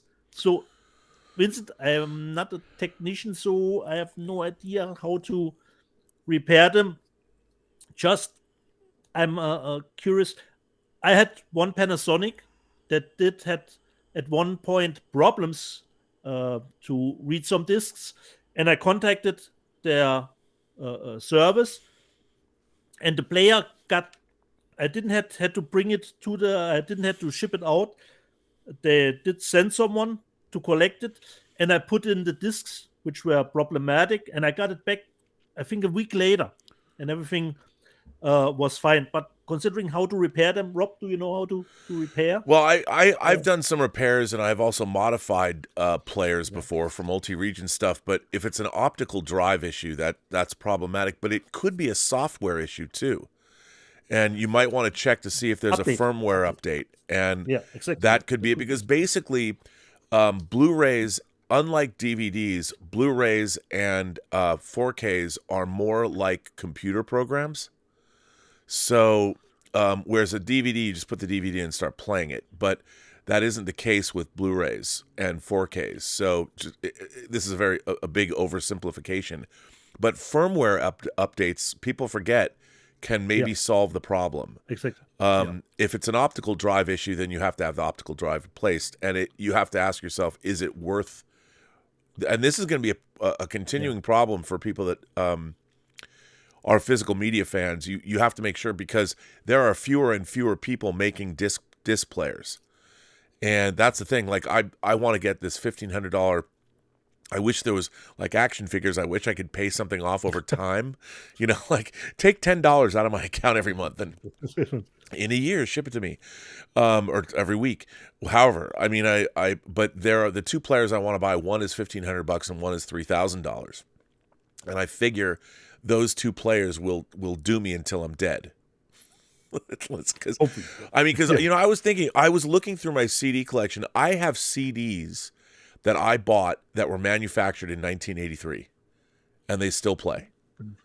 They're great.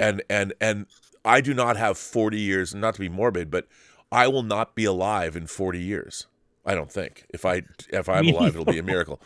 So already I have physical media that has served me for 40 years, which is less time than I have left on the planet Earth, which is good. So, I mean, I've replaced all of my CD players. Like, I've owned 3 Laserdisc players, and I'm sure my first Laserdisc player, if I didn't sell it, probably still works. Maybe it didn't, I don't know. But I do think that I will need to get, because the players that I have are not well made. I mean, they're good, but they're just made of plastic. It's amazing, because I was used to buying, like, the Pioneer Elite Laserdisc players. They had metal rails when the drawers would come out, and they were really beefy, really well-made tanks of machinery in terms of, and even VHS players went from being made of metal and being very heavy and all that to being, very basic in terms of, I mean, all this equipment is so flimsy now. It's so, what I really want to buy is, that's why I love high-end audio equipment, because it's going to be around. So I don't know. I mean, but try firmware updates first. That would be the first thing I would try. That could be a good idea, Ro. And we just like the impression that our player is, like you said, built like a tank, Yeah. It just gives the impression of better picture quality, even if it isn't so. Well, it's really interesting, because I was a big fan of Pioneer Elite. Snobby. I love their equipment, and I have a new Pioneer Elite, pretty new amplifier that I have in my home theater system, and then I have my old one, and my old one I bought, I want to say, in 2004. The old one, it weighs like 60 pounds. Exactly. It's so, and it works. It still works great. Yeah.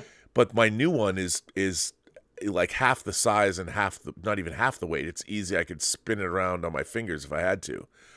I mean, it works. It's incredible. I mean, obviously the technology and the amplification and all that's different, but it just feels the elite equipment just is so. Even the TV, like I gave the first plasma I ever bought was a 50-inch Pioneer Elite plasma. It was $10,000. And I purchased it for my edit bay when I had had an office on Wilshire Boulevard, and it was mounted to the wall of the edit bay, and the arm it had a wall mount, but the arm that held it up, that TV was so heavy, the arm that held it up was anchored deep into the wall, and it was this huge. You could have probably held a car up with that arm, because that TV was it was so heavy. Yeah. Nothing. I mean, TVs now, I mean, it had glass bevels on it and stuff, and that was 2004. It's funny, because I gave that TV to Mary Forrest, a friend of mine, and she has it at her house. I don't know if it still works. I should call her up and find out. But and that TV, it would be almost 20 years old, and I don't know if it still works. But I miss that beefiness. Yeah, exactly. And now to the last letter that I got. Yep. And it just comes from Jen. The name says just Jen. And she, I presume, writes to us. I saw Top Gun Maverick in the cinema. Loved it. IMAX, Dolby, awesome. My parents, much like I did before watching it, had no interest. So they missed it in the cinema. I can only afford a few streaming platforms, and by the time Paramount Plus came out, it skipped what I can afford. Needless to say, I cannot rewatch it with them via streaming. I found a DVD. Yes, I'm not into all the technical aspects of physical media, and bought it for my collection. Glad I had. I suggested the movie one night, and my parents agreed to watch it. We saw it together. They have a biggish screen with a soundbar, so watching anything with them is better than my setup. I think it blew them away, and I can see the seeds, he won't admit it, of regret not seeing it in the cinema. All this to say that physical media has its purposes, and without it, I would be missing out on watching great content during a time when that content is relevant. I have seen movies and shows be added and dropped from different streaming platforms, and I cannot afford to have them all. So it is great to keep some on hand for the days when I can no longer find it on a streaming platform or is not longer on one I am subscribed to. Thanks for reading this far, and I thank you again for stretching my mind. I appreciate your work and hope that one day you come visit Australia again. The photos you send back home from here will enlighten and inspire all imagination connoisseurs, as I know living here does for me. Warm regards from Jen. This was a nice letter, Rob. That's what a very nice letter. I love that story about showing Top Gun to your folks. Exactly. I think that's great. And they love it, Rob. And they loved it. Yeah. That's nice. Well, should we do news or do you want to show more stuff? How would you go, Rob? How would you go?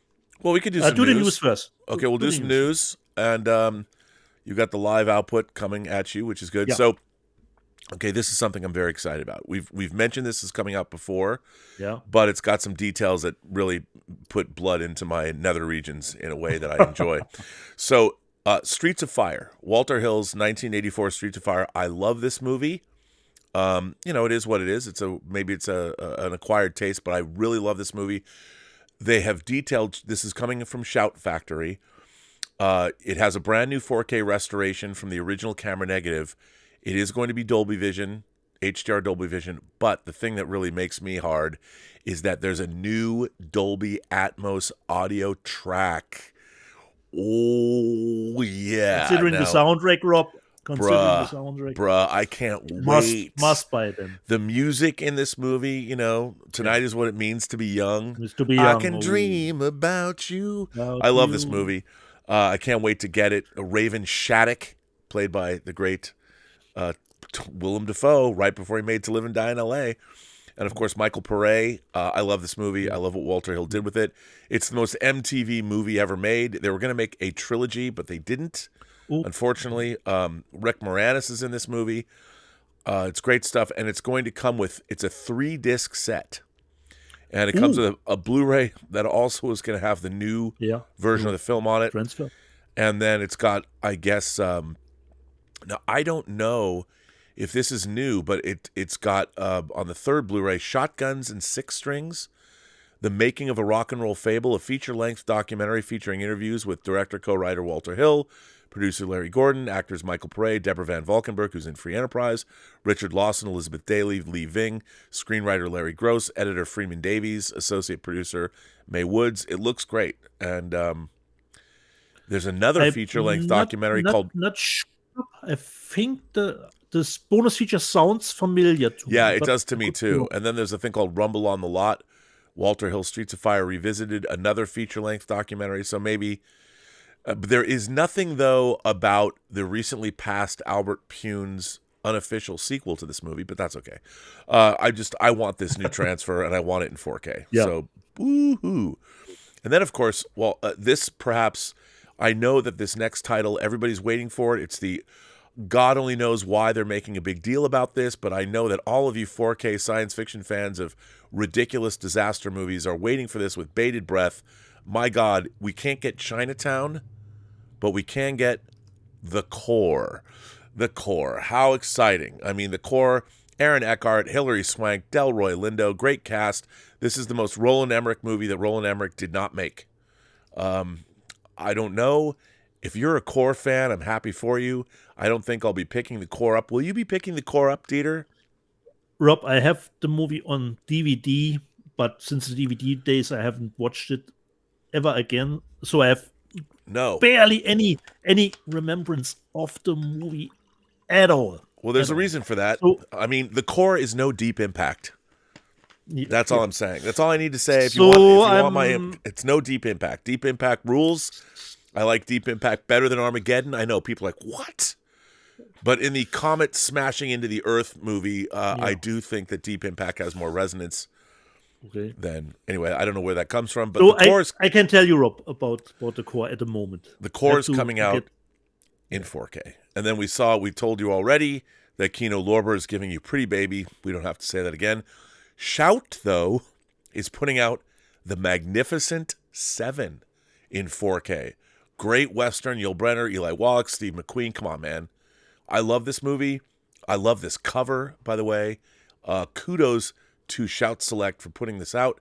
Very, very excited about this.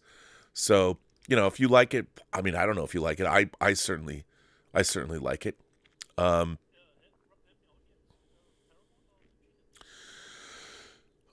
believe it's MGM, and the thing about it being MGM, MGM will now apparently license their movies out to everyone. And as we complain about Warner Brothers bogarting the MGM legacy, hey, what can I say? MGM's, hey, we're getting all I care about is that we're getting the Magnificent Seven in 4K, and I can't wait for that because it'll be great. Now, this is kind of interesting and unexpected. Speaking of Paramount, like we were talking about Paramount. Yeah. Now, I don't know what Paramount's doing. Like, we're not getting. I understand Roman Polanski, problematic. I get it, but you know what? Chinatown is one of my favorite movies of all time. Where's my Chinatown 4K? Give me my Chinatown. Give it to me. Give it to me. Why can't I have it? But if you can't get one of the most famous movies of all time from Paramount, you can get Wes Craven's Red Eye is coming out in a limited edition 4K. And hey, this looks like a great package. And Paramount, I'm sure it's great. It's a new 4K Dolby Vision restoration with HDR. There is a new audio commentary, a new filmmaker focus, and a new Wes Craven featurette in his own words. I mean, Wes Craven is no longer with us.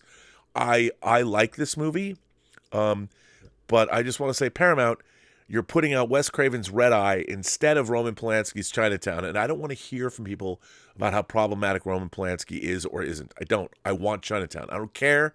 Give it to me. Separate the art from the artist. I want my Chinatown. But no, instead I'm getting Red Eye, which is fine. I didn't know Rob Red Eye had this kind of reputation to put it out. But isn't it great for physical media lovers to get stuff like that? It is. I mean, I'm not complaining. I will buy Red Eye. I like Red Eye. Especially in that, like it's presented, with a nice fold out again, Looks great. I'm right there with you. Now, Vinegar Syndrome. I can't tell you anything. Vinegar Syndrome is releasing. This is apparently the Irene Jobson release from Vinegar Syndrome. This is The Young Like It Hot. The Young Like It Hot is coming out in 4K, and it's also it's from their Peakorama, their sister, or I don't know what you call it. Their side hustle, Peakorama. They're the people that put out Sex World. So we have The Young Like It Hot, aka or with Sweet Young Foxes in 4K. Now here's the official description, because we gotta bring the filthy on, as John Campy would say. From the dynamite team of filmmaker Bob Chin and producer Harry Mahoney, Peakorama presents this duo of star-studded sex comedies headlined Hypatia Lee, who's famous. Trouble is brewing at a small-town phone helpline. The girls have just found out that they are slated to be replaced by computers. Determined to show their bosses that technology is no match for their skills, they begin offering their callers erotic conversations, the likes of which have never been heard before. A fast-paced comedy on why the human touch will always outvalue automation. The Young Like It Hot stars, I don't know who, Kay Parker, Shauna Grant, Herschel Savage, who was in a movie called Trashy Lady, and William Margold, who was in Dracula Sucks. And apparently Young Fox's is, it's summer, and a beautiful young college freshman, Laura, is home from school and bored out of her mind. With her boyfriend out of town and friends offering her only limited fun, Laura decides to spend the summer finding herself. In the process, she uncovers a world of sexual delight she never knew existed. Blending subtle humor and coming-of-age drama, Sweet Young Foxes is a low-key character study, I'm sure, which again co-stars Kay Parker, along with Eric Edwards and Pat Manning, who was in Nasty Nurses. Both of these are 4K restorations from the original 35mm negatives, and they both have HDR presentation. Let me tell you, go Vinegar Syndrome. I'm sure the packaging will be great, and I love that you guys are putting these out. Give me 70s bush porn in 4K. I'm there for it. Give it to me. So that's exciting. They're on the case, Rob. They're on the case. They're on the case, man. I'm telling you. Now, Criterion, once again, they've been telling us all about their 4K releases for the last 10 years or 100 years, and now they're just going to start re-releasing everything in 4K that we've already bought 6 times before. Like, oh, Ingmar Bergman's The Seventh Seal. Like, I've got their great Ingmar Bergman set, but of course, it's not in 4K. So The Seventh Seal, I have bought this movie on Laserdisc, on DVD, on Blu-ray, in their Blu-ray box set of Bergman films, and now I'm going to buy it again on 4K. I mean, people would say, Rob, you don't have to buy it again, but it's kind of like, yeah, you kind of do. I'm just saying, you kind of do. Maybe I don't, but you kind of do. I mean, well, that's the thing. I mean, Criterion wonders why they're laying off folks, and we have to, we wait for the Barnes & Noble sale, because the MSRP on these things is $40. I'm not going to spend $40 to buy The Seventh Seal again. $40 is like 4 double Jamesons when I'm out at a bar. Yeah. Actually, it's less than that. It's like 3 double Jamesons. You think that I'm going to deprive myself of 3 double Jamesons for Seventh Seal and 4K? No. 2 double Jamesons, maybe. But and also Criterion is also putting out in 4K The Fisher King. Now, here's another movie that I've owned on Laserdisc, on DVD, on Blu-ray, and now I will buy it on 4K. It's a great movie. But like, bruh, Criterion's killing me. They're killing me. Yeah. Anyway, what can you do? We also have a movie I really like from last year, Triangle of Sadness. I love this cover, by the way. Is also coming out from Criterion. Now, here's the thing. This is also in 4K. Now, this is what I want from Criterion. A new movie in 4K that's immediately in 4K. Isn't that what you want? Isn't that what we all want from Criterion? Exactly. Come on, man. Looking forward for that movie. Haven't and seen it. I'll tell you something. If I can give a shout out, there are 2 things for Warner Brothers 100th anniversary. I don't know if Criterion is going to do any kind of a tie-in with Warner Brothers 100th anniversary, but I want them to. And Criterion, here's what I want from you for the 100th anniversary of Warner Brothers. Do it for the Bobster. Do it for me. What I want is I want 4 movies from Warner Brothers from you. One of them is Ken Russell's The Devils. I understand they have to call lawyers and they have to unlock Fort Knox and get a bunch of gold out to get Ken Russell's The Devils for Warner Brothers 100th anniversary. There are people that don't want that movie released. Fuck them. Give me The Devils. I want Ken Russell's The Devils. I want it this year for the 100th anniversary of Warner Brothers. I want The Right Stuff. Criterion, I want The Right Stuff in 4K. I want a Dolby Atmos mix. Give me The Right Stuff. I want it now. Barry Lyndon. Stanley Kubrick's Barry Lyndon. Give it to me in 4K. Dolby Atmos mix. And last but not least, what do I want from Warner Brothers for their 100th anniversary? As a matter of fact, when you put these out, put Robert Meyer Burnett's 100th Warner Brothers Anniversary Collection. Put it right there on the box. And the final one I want from you is Excalibur. I want John Borman's Excalibur in 4K.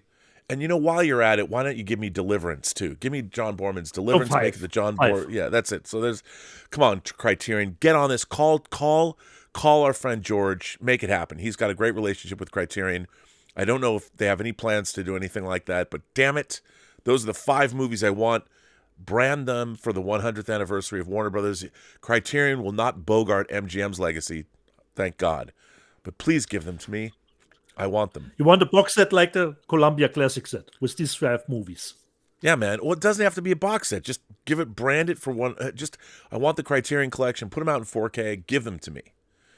And if Warner Brothers doesn't give them to me, Criterion should. Anyway, let's look at the best-selling discs of the week, shall we? First of all, these are the top 10 Blu-ray bestsellers for the week ending on January 14th. Boy, a lot of things that we've never heard of here. Black Adam, number 1. Top Gun Maverick, number 2. Halloween Ends, number 3.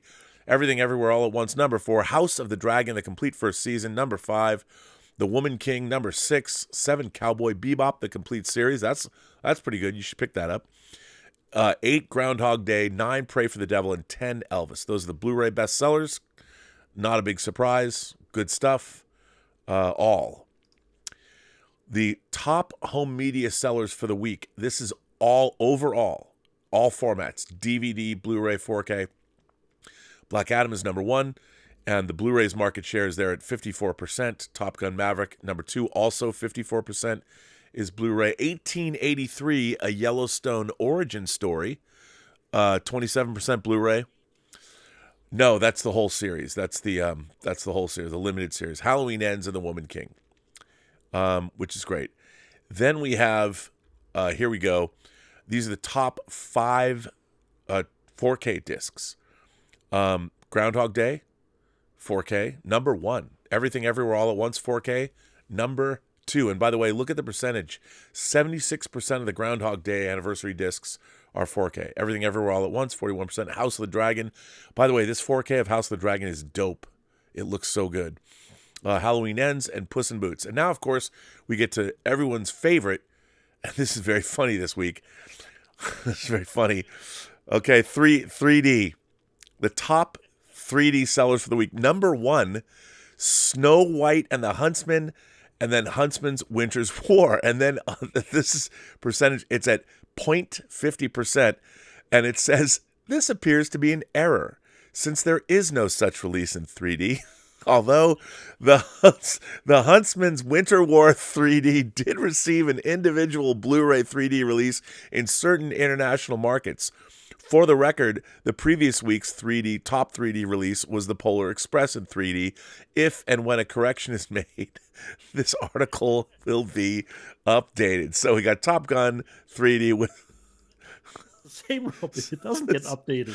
So there we go. We got a fraudulent 3D list. So Top Gun 3D, Wizard of Oz 3D, Aquaman 3D. There you go. And wow, Aquaman 0.05%. I mean, I want to know, there's 0.5, so 5 people on the planet Earth, or maybe just in the United States, bought Aquaman in 3D. 5 people. That's sad. But as we can see, there are sometimes international 3D releases for movies with the Huntsman. By the way, Stubble McShave sends in a tip and has a great question. He says, what is the worst movie that you've bought that you already knew was bad? Compilations like Star Wars with the Rise of Skywalker does not count. Okay. What? I already knew that was bad, and I bought it. Yeah, man. And I bought it. Wait. I would say half your collection. Something. Yeah, but I didn't know that it was bad. I kid. This movie, I already knew it was not that kind of big comic book movie that we're looking for. But bad movie that I. These are not the comic book movies you're looking for. That we're looking for. Great questions. 200 Watt Studio says The Core tunneled right into the China box office. Oh boy. Ron C says, hello, Rob and Dietz. I just want to say hello. I do have a question, but I'll save it for observations. I'm bartending for my brother-in-law's Niner party. 40. Oh, wow. Why weren't we invited? Love the show with one ear pod in my ear. Well, Ron C., I want you to pour somebody a double Jameson and make them drink it and say it's from me. I bought it for him. Tell him. So enjoy the game, and it's very nice that you're bartending for your brother-in-law's Niner party. I'm glad you like your brother-in-law enough to do that. That's good. I like it. Although I hate the Niners because I'm a Seahawks fan. I hope they lose. They probably won't, but I hope they do. Danzig 1979 says, "Great show as always, gentlemen." Well, thank you. Thanks, Danzig. Was Glenn born in 1979? Is that why it's Danzig 79? Perhaps. I have no idea. Is that actually Glenn Danzig himself? Because That I would want be to. great, I want but to I ask don't think about. so, Rob. I want to ask about Veronica. Yeah. What the hell was that? But was that? Still don't know. But answer the questions about stuff that look, I've bought things like Voyage of the Rock Aliens from Vinegar Syndrome. I kind of like that movie. I don't think it's a good movie, but I bought it. You know, I show it to people as a Star Crash is not a good movie, but I love it. I don't think I've ever bought a bad movie that I know is bad that I don't love. There's bad movies that I love, like Hudson Hawk. I love Hudson Hawk. I bought that. You know, but it's not good. I like it, but it's not. We have movies that we like that we actually know are not, in general, we would say are good movies. But to buy something that I already knew I wouldn't like, if I've meant it that way. Yeah, I've never done that. Probably yes, but from the top of my head. Yeah, I haven't done I would that. plead not guilty. Yeah, totally.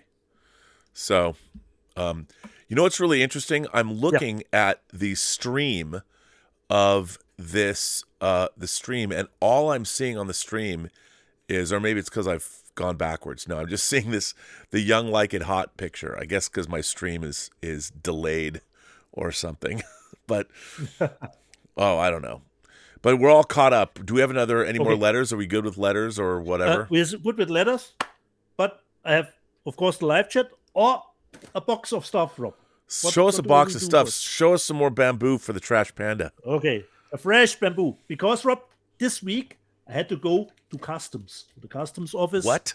I had to pay custom taxes. Do you ever worry that when you go to the customs office, there's going to be something totally inappropriate, like some blood-drenched Korean movie that they're going to like hold against you?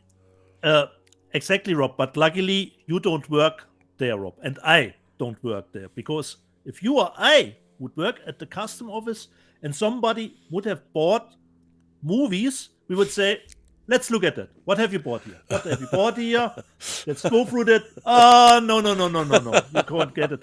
And we would go, because, Rob, we are just between us. I did forged the bill a little bit, that I happened to pay too much taxes, But if you or I would be at the custom office, we would say, so what did you pay for this? Oh, let's go online and let's see what these titles are really worth, because the custom are built from what the actually worth of the movies are. And this package I ordered, I think, last month from 88 Films, Rob, because they had a sale, 33% off, which is a huge thing. That's huge, okay? Especially for 88 Films. Yeah, 33% off. And if you got to the 100-pound mark, it was even international shipping free. So, of course, I put in movies. The only problem with that huge discount, Rob, to even get to the 100-pound mark, I want that shipping free, Rob. I want that shipping free. I put in movies that I wouldn't have bought just to get, over the top, because through the 33% off, that was nice price reduced, and it was tough to get to the 100-pound mark, And unfortunately, if there is no bill inside the package, the custom doesn't know what they have to figure out, how to charge you correctly, And through Brexit, Rob, it's not custom free anymore to order Right. something from the UK, unfortunately. But finally, this week I got a notice. You have to show up at the custom office to get your stuff. And I was a little worried, Rob, because there are some video nasties in this package. But luckily, there was no problem. And Rob, it's always great to go to the customs, to the custom office. There were 3 people who were finishing me off. The first one got my bill that I gave to him, and he made the arrangements.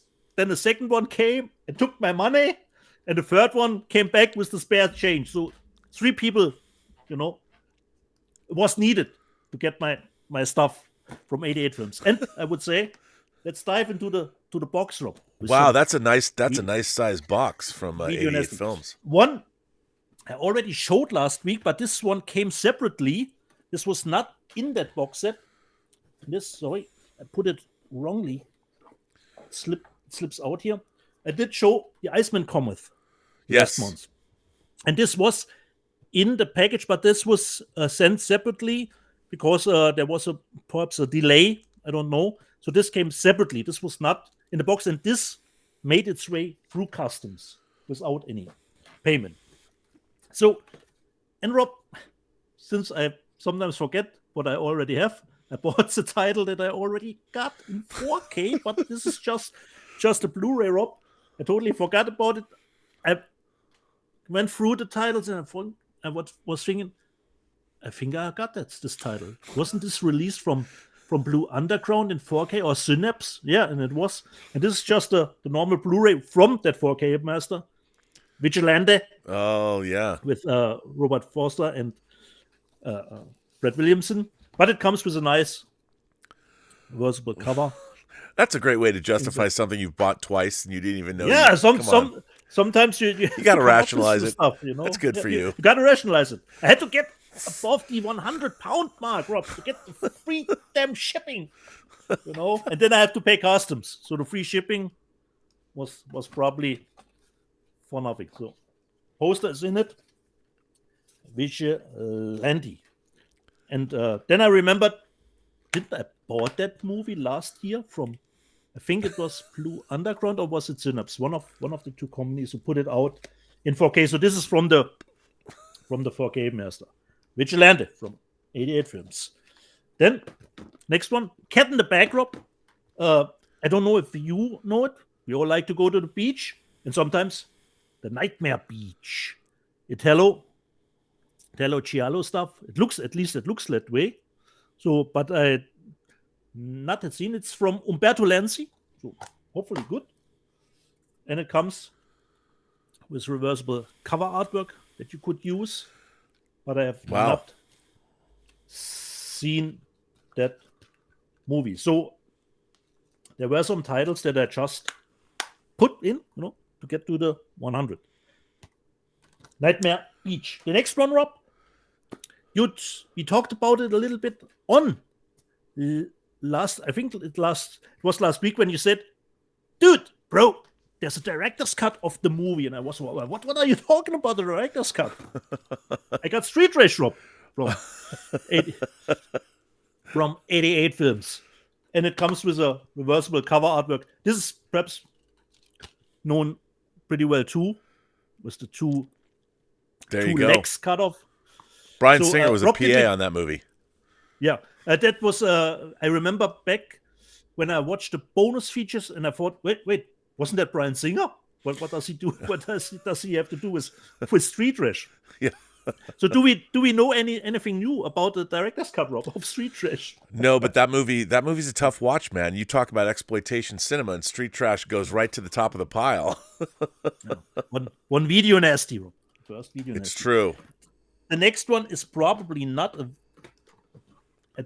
It came out back in the day, so I don't know how it did hold up here on the German side of things, but it's more of a comedy. Watched it yesterday, and probably the most people remember the first one of the ending. But I bought the second one, Sleepaway Camp 2, Unhappy Campers, and this is totally in the realm of so bad It's hilarious and good fun. Good fun, just 80 minutes, but no reversible cover art. Oh, wait, I'm wrong, Rob. It has reversible cover artwork. Nightmare Vacation 2. So, Unhappy Campers in the Sleepaway Camp Part 2. And I don't know about Europe, I still remember the first one when I saw that ending back in the day on VHS, which totally I can't forget. This is one of the images I can't forget. That ending of the first one. People who haven't seen Sleepaway Camp, the ending of the first one is perfect. Then, Rob, the video nasty I was really worried about. I told you, we talked a little bit about behind the scenes of Let's Get Physical Media about it, and I told you, I'm expecting that title, and I've totally forgot because it's still, as far as I know, forbidden in Germany. That nicely movie called Cannibal. Oh, look at that. Holocaust from 88 films, which is, of course, even that version is not completely uncensored. It misses a little. One sequence is missing. I've always thought that's a great date movie. You know, if you can throw that movie on, and if your lady or your boy or whoever, it's not a coffee and cake movie, Rob. That is for damn sure. You know. 200 Watt Studio wants to know if you got a copy of Beach Blanket Murder. No, I have not heard of that movie. So, Cannibal Holocaust. And Rob, considering the movie itself, could it be that Cannibal Holocaust is actually the first what you could call a found footage movie? Yes. Considering yes, I think it is. Yes, it's definitely a found footage movie. So a little bit of the father of that kind of of a genre, and it comes with a little booklet in it, and luckily, Rob, the first I opened it up, and the first one is the German title, Naked and how do I translate zerfleischt? Well, fleshed out. Naked and fleshed out. Great. That picture's just got this demonetized. Yeah, demonetized. Exactly, Rob. So this video nasty got me a little bit worried considering the package because I totally forgot about the status of the movie here in Germany because a lot of movies that were forbidden back in the day are now easy to get, no problem at all. But I wasn't aware what the status is of Cannibal Holocaust, and as far as I know, it's still forbidden. But here. that customs guy didn't know that, did he? No, he just wanted to get what was my price that I pay, and then he did go on with his paperwork. And I thought, looks good. Can you imagine if you or I were there, it would be like, Cannibal Holocaust. So, what did you buy? Let me see. What did you buy? No. This is forbidden. You get a strike, you won't get that movie, What does this movie cost? Oh, let me see on the internet, And then, of course, Jackie Chan stuff from 88 films, The Protector. Yeah, they're putting out some great Asian films. Yeah. And, of course, has reversible artwork for it. And I remember even seeing The Protector in theaters back in the day, but of course the US cut of the movie. And I think this was one of the movies where Jackie tried to get a foothold in the American market back in the day. And of course, the last one from Jackie 2, finally, I got a 2, is the Dragons Forever, the 4K set of it. So let me just see. I haven't delved into it myself. As usual, we got a poster, probably. Yeah, poster artwork for the movie. Would tip over. So, got nice. Artwork and a new artwork. That's cool. For it. And I think, on Digital Bits on Bill's side, he reviewed it. There are, I think, three versions of the movie. in it. Of course, we have the usual. Let me just see. Yes, we have reversible cover artwork. So why don't we switch it out? Because we have outer shell already with the new one. This is the probably the Hong Kong one, which was the other side of the poster. Yeah. So just see. Oh, yeah, of course, usual lobby cards of the movie. Oh, this is a little bit overblown here from the contrast. It's not my lights. Samo. It's good stuff. And Yun, and of course we've got, as usual, the booklet that comes with it. Really nice. You think so? 88 Films delivers again, and I think the review on Digital Bits was really good for the movie.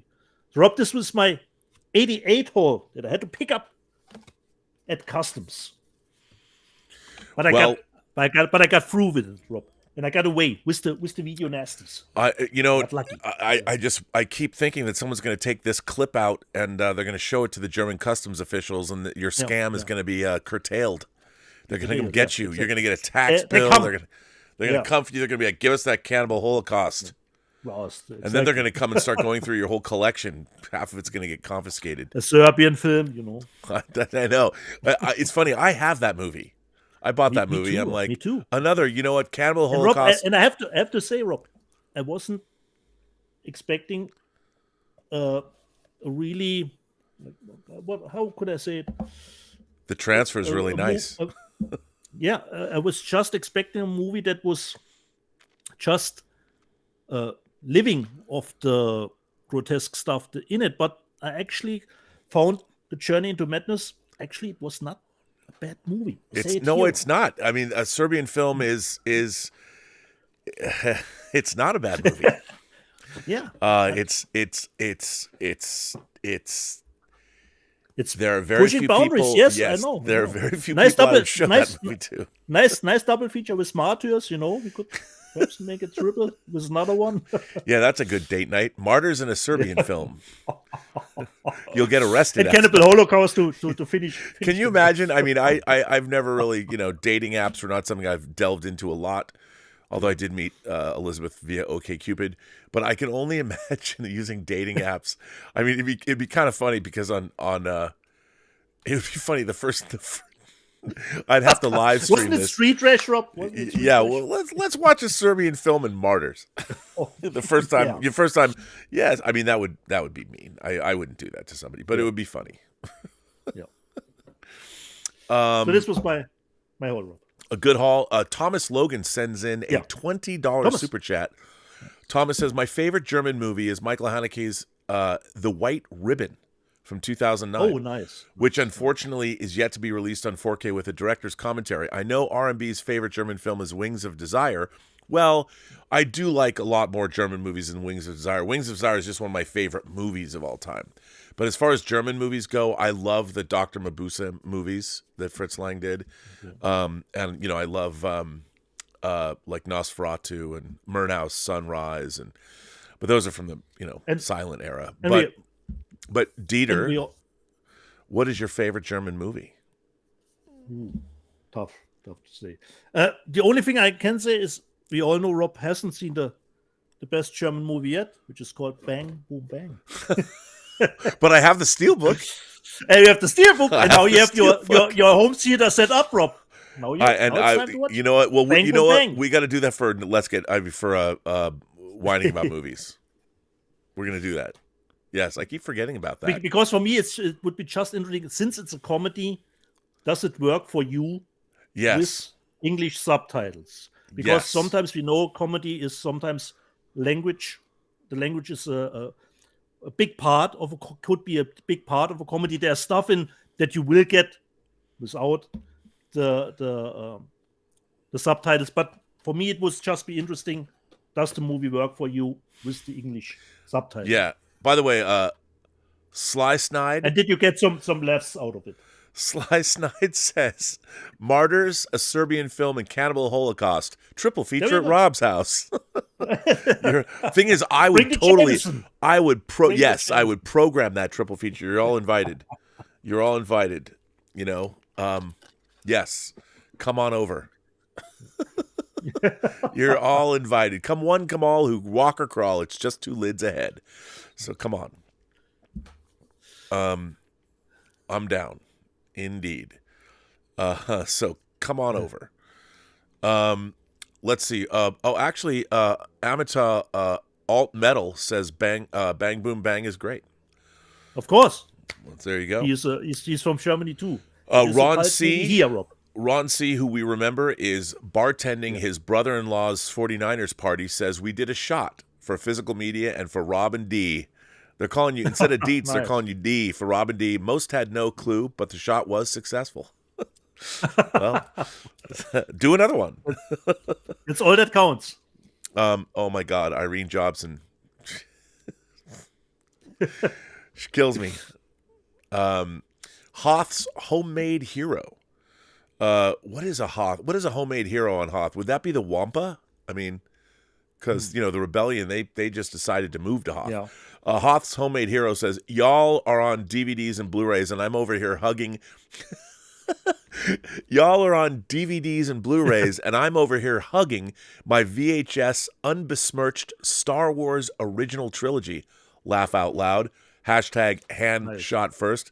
Great streams last night, Rob. Well, thank you. I got a little too hammered at the end. I was tired and hammered, but thank you for watching. By the way, I do have various versions of Star Wars in 4K. Like the 4K, the negative cut, the people that did, there's different people that have done various iterations of, I should burn a 4K disc and see what it looks like. But yeah. Irene Jobson says, "A homemade hero can be anything you want it to be." I'll leave that to you. We are caught up as far as super chats and tips and all that. And we're caught up, dude. So since I got early shift, I just would go through the live chat as the final of our saying at Let's Get Physical Media. So previously on Let's Get Physical Media, Brian Hepburn, you're just getting that because he was talking about my PS5. Yes, Brian, I only got it now. God damn it. Das Plagueis, you need an M41A pulse rifle. It has a 900 rounds per minute rate of fire and maximum effective range of 500 meters. I don't know, Das Plagueis, why I do need the alien rifle exactly. Was it the stuff on Instagram? I have no idea. Considering playing God of War Ragnarok, probably. Marco Lenny, don't be a pussy. Do hardest difficulty. Unfortunately, not Marco. For me, just the middle setting is fine by me. Mr. Gonzalez, it's going to be tough deciding on The Last of Us, which started last week, and the playoffs. Considering that if there's a live event, for me, that always supersedes the stuff that you could watch later anyway. So always live first. Since Rob, like I told you, I have problems getting back to HBO Max. I had to use a different German service to watch Last of Us, which is WOW, and TBO Entertainment said use WoW, which I actually did. Max Relax said, in Avatar 1, I felt comfortable being depicted in the movie as a successful white man piloting a next-level attack helicopter. I'm not blue, so I can't identify with the locals, or some would say. Okay. Eucalyptus already watched it 3 times. Probably says Avatar 2. Andy, my friend Andy on Instagram says, Wednesday was great, fun, loved it. Great. Das Plagueis, Avatar 2 was a simple Disney-fied children's movie. Technically, it was good. Story characters was a complete simpleton. Altmetall, our friend who said Bang Boom Bang is great. I wanted to write a letter, but I had absolutely no time this week. Well, Alpental, if it's about the competition, you have still time. Das Plagueis. ChatGPT will rule the world, and the military version will revolutionize warfare. It's the Skynet. It's coming. You know what I'm going to do? I'm going to have ChatGPT write a letter to this show. Oh, that would be Please write a letter to the YouTube show. Hang on. YouTube show. Let's get physical media. Here we go. A little bit more parameters, perhaps. I don't know. Nope. I just said please. I just wrote in. Please write a letter to the YouTube show. Let's get physical media. And here's what Chat GPT says. Okay. This is actually, I did this. This is real. Okay. This is real. I just said to Chat GPT, all I wrote is that please write a letter to the YouTube show Let's Get Physical Media. It's still typing out, but here's what it says. Dear Let's Get Physical Media, I just wanted to reach out and say that I'm a huge fan of your YouTube show. I've been a collector of physical I've been a collector of physical media for years, and your show has helped me discover new films and albums that I would never have known about otherwise. I appreciate the passion and knowledge that you bring to your discussions about physical media. Your reviews are always thoughtful and informative, and I trust your recommendations completely. I also love the format. I love the format of your show. The combination of video and audio makes for a really engaging experience, and I always look forward to the next episode. Keep up the great work, and thank you for all that you do to promote the joys of physical media. Sincerely, and it says in parentheses, your name. Rob, how can I believe any letter you sent me now? It's from a person. Okay. Now I'm gonna say, can you rewrite this letter? Because this is what you can do. Rewrite this and address it specifically to Dieter Bastian. Oh, hang on. It's D-I-E-T, Dieter, B-A-S-T-I-N. Dieter Bastian, the Trash Panda. And write the letter and write in the style of David Mamet. David Mamet, the director. Wait, oh no, you know what? Who wrote L.A. Confidential? James Ellroy. Write it in the style of James Ellroy. Let's see. Here it goes. Okay. Here's make such a program.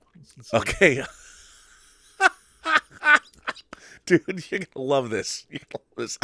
So, I said rewrite this letter specifically to Dieter Bastian, the Trash Panda, and write it in the style of James Ellroy. This is what Chat GPT gave back. Listen up, Dieter Bastian, the Trash Panda.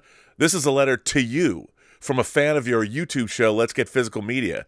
I gotta tell you, I've been a collector of physical media for quite some time now, and your show has helped me discover new films and albums that I never would have known about otherwise. I gotta say, your passion and knowledge when it comes to physical media is top-notch. Your reviews are always on point, and I trust your recommendations like Bloodhound on the Hunt. Like a bloodhound on the hunt. And the format of your show, it's a thing of beauty. The combination of video and audio is like a shot of whiskey on a cold night. It warms the soul. I can't wait for the next episode. It's like waiting for the next chapter in a James Ellroy novel. So keep it up, Dieter. You're doing a bang-up job. And thank you for all that you do to promote the joys of physical media. That's from ChatGPT, sir. If you're feeling down, that artificial intelligence can help you damn good. Well, what's funny about that? I heard a story on NPR driving to work this week, going to the studio, that talked about how there are now AI therapists. I mean, AI therapists. There you go. You're right. Or is it just the Star Trek world? Everyone is awesome all the time. I mean, great. It's amazing. I'm gonna here. How about this? Rewrite this letter to Irene Jobson, but fill it with innuendos. Oh, do you know what Chat GPT says? I apologize, but it would be inappropriate to write a letter filled with innuendos to Irene Jobson or anyone else. Such language would be unprofessional and disrespectful. It's important to maintain a level of professionalism and respect when communicating with others. If you have something you would like to express to Irene Jobson, I suggest you write a respectful and professional letter. There you go, Robert. Chat GPT will not let me send an innuendo-filled letter to Irene Jobson. There you go. Yep. Already we're to being stop denied by our AI overlords. They're telling us how we should and shouldn't act. And in the live Irene chat, says, that's just a shame. True. And Pod Racing Palpatine says to ChatGPT says 42. You know, the answer to everything. That's the answer to everything. Thomas Logan sends us a $20 super chat and says, glad Tim Hands brought up The Lives of Others, my second favorite German film. RMB, here's a pitch for your trip to Germany this summer. Shoot a 21-minute short starring Dieter Bastian in the style of The Lives of Others, all around Saarbrücken. That would have to follow you around. that would actually be hilarious, dude. Like, follow you to work and like be distant with a camera and, you know, stalk behind you. Dieter Bastian's life. Talk to your boss. Like, I can go to your boss and I can pretend I'm an intelligence officer from the United States and say, do you notice anything strange about Dieter Bastian? We've tracked him going to the customs office and paying for strange material coming from London. No, I wouldn't do that. But that's damn Cannibal funny. Holocaust. Raymond Reddington says, I have seen Babylon. I've seen Babylon twice now, actually. And okay. Your take, Rob? What's that? Your take on Babylon? You know what? It's a glorious mess, but I really liked it. You know, I'm a big Damien Chazelle fan. You know, I liked Whiplash. I loved La La Land. I liked First Man. And I think Babylon is for me, it was so much fun to watch.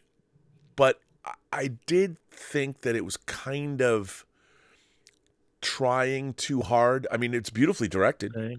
You know, it has a great pulse. And I did like the performances, you know, Tobey Maguire, you know, I really liked it. I wish it was a little bit more focused. I wish it had more to say about early Hollywood, but it was a lot of fun.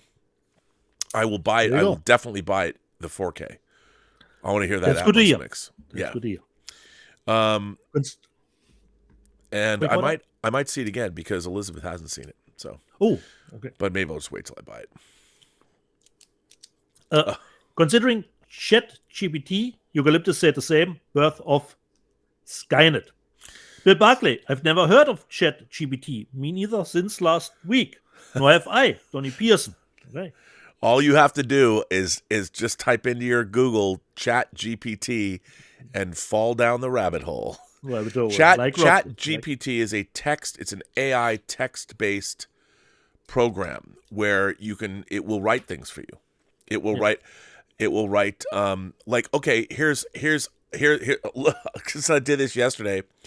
Write a rap song about Dieter Bastian, the Trash Panda, the Trash Panda, and his obsession with 4K bad movies. So here's what ChatGPT is going to. There are some strange Dieter Bastian, the trash panda, always on the prowl for those 4K bad movies. He's on a roll. He ain't afraid to watch them all, because to him, they're a thrill, not a fall. He's got an obsession, a 4K addiction, watching those bad movies, no intermission. He's a collector, a connoisseur. Dieter Bastian, the trash panda for sure. From B movies to Z-grade flicks, he's got them all in his collection ticks. He'll watch them all, no matter the reviews, because to him, they're all cinematic jewels. He's got an obsession, a 4K addiction, watching those bad movies, no intermission. He's a collector, a connoisseur, Dieter Bastian, the trash panda for sure. He's got a YouTube channel, spreading the word, sharing his love for the 4K absurd, movies that others might find trash, but to him they're cinematic stash. He's got an obsession, a 4K addiction, watching those bad movies, no intermission. He's a collector, a connoisseur, Dieter Bastian, the trash panda for sure. So if you're ever in need of a movie to watch, just head on over to Dieter's Batch. What the hell's that mean? Because he's got them all, the good and the bad. Dieter Bastian, the trash panda, never gets mad. Rob, where was this program 30 years ago? Dude, somebody's got to... Wait, let's see. Rewrite that. Rewrite this in the style of Rammstein. Let's see what they say. Does he figure out? Does you mean the band or the Dude? town? It's writing it in German. I said rewrite this in the style of Rammstein, and it's writing it in German. Make a screenshot later up and send it to me. Oh, I will. Wow, dude. Dieter Bastian der Müllpanda immer auf der Jagd. Der Müll ist trash, Rob. Müll ist trash. Dude, wow. Insane. See, I'm telling you, the trash, I don't know what to say. I know you have to go to bed, and we've been going on for 2.5 hours. You're rabbit hole. Okay. Back to the live chat. Michael Preston. After the menu, I made a cheeseburger. I can totally see why you did that. Yes. And it's always great. Saint said, greetings from Romania. Nice. Gary Benjo Sandwich Worthington. These recommendations are good watched. Woman of the Dead was great. Rob, I know you have probably not started it. I keep forgetting that that's the title. Whenever I go to watch it, I've got to watch it. I will do that. Woman of the Dead. Victor Fontaine, exactly right, Ida. That ultrasonic pulse in Edge of Tomorrow at the beginning had been reduced in the 4K. It is still there in full force on the old Blu-ray. Irene Jobson was in the live chat. Gary, I just finished watching Woman of the Dead this morning, actually. It was very interesting. I don't want to spoil anything for anyone, but I saw the ending coming from the beginning, basically. So hopefully, Rob, will have a little bit of a different experience, but you will still enjoy it, even if you know how it will end. And Roman Chopa, I see now all jokes about Chuck Norris will be transformed for the modern audiences, replacing by Jennifer Lawrence after her statements. And of course, then some Chuck Norris jokes went into the live chat. Just one from Irene Jobson. Chuck Norris tears cure cancer. Too bad he never cries. No. Bill Barclay asks us, Dieter, for next week's live chat readout, have you or Rob seen a movie called Mad Heidi, a gory Swissploitation film? I have heard about the movie and I've seen a review on YouTube, but I have not seen it. But it's playing in theaters, 1 or 2 screenings. But you can watch the movie on their website, I believe. Who made it some kind of, I think, Kickstarter independent trash work. So Heidi, Mad Heidi is a Swissploitation. Well, I haven't seen it, but I'll watch any Swissploitation. Is, a thriller, a cruel picture is Swissploitation, or that's actually Swedesploitation, which is not Sweden's different than Switzerland. But I'll watch Swissploitation. Yeah. Mad Heidi. I haven't seen it. Channel Surf for Fairline 4K would be great. Totally. Channel Surf.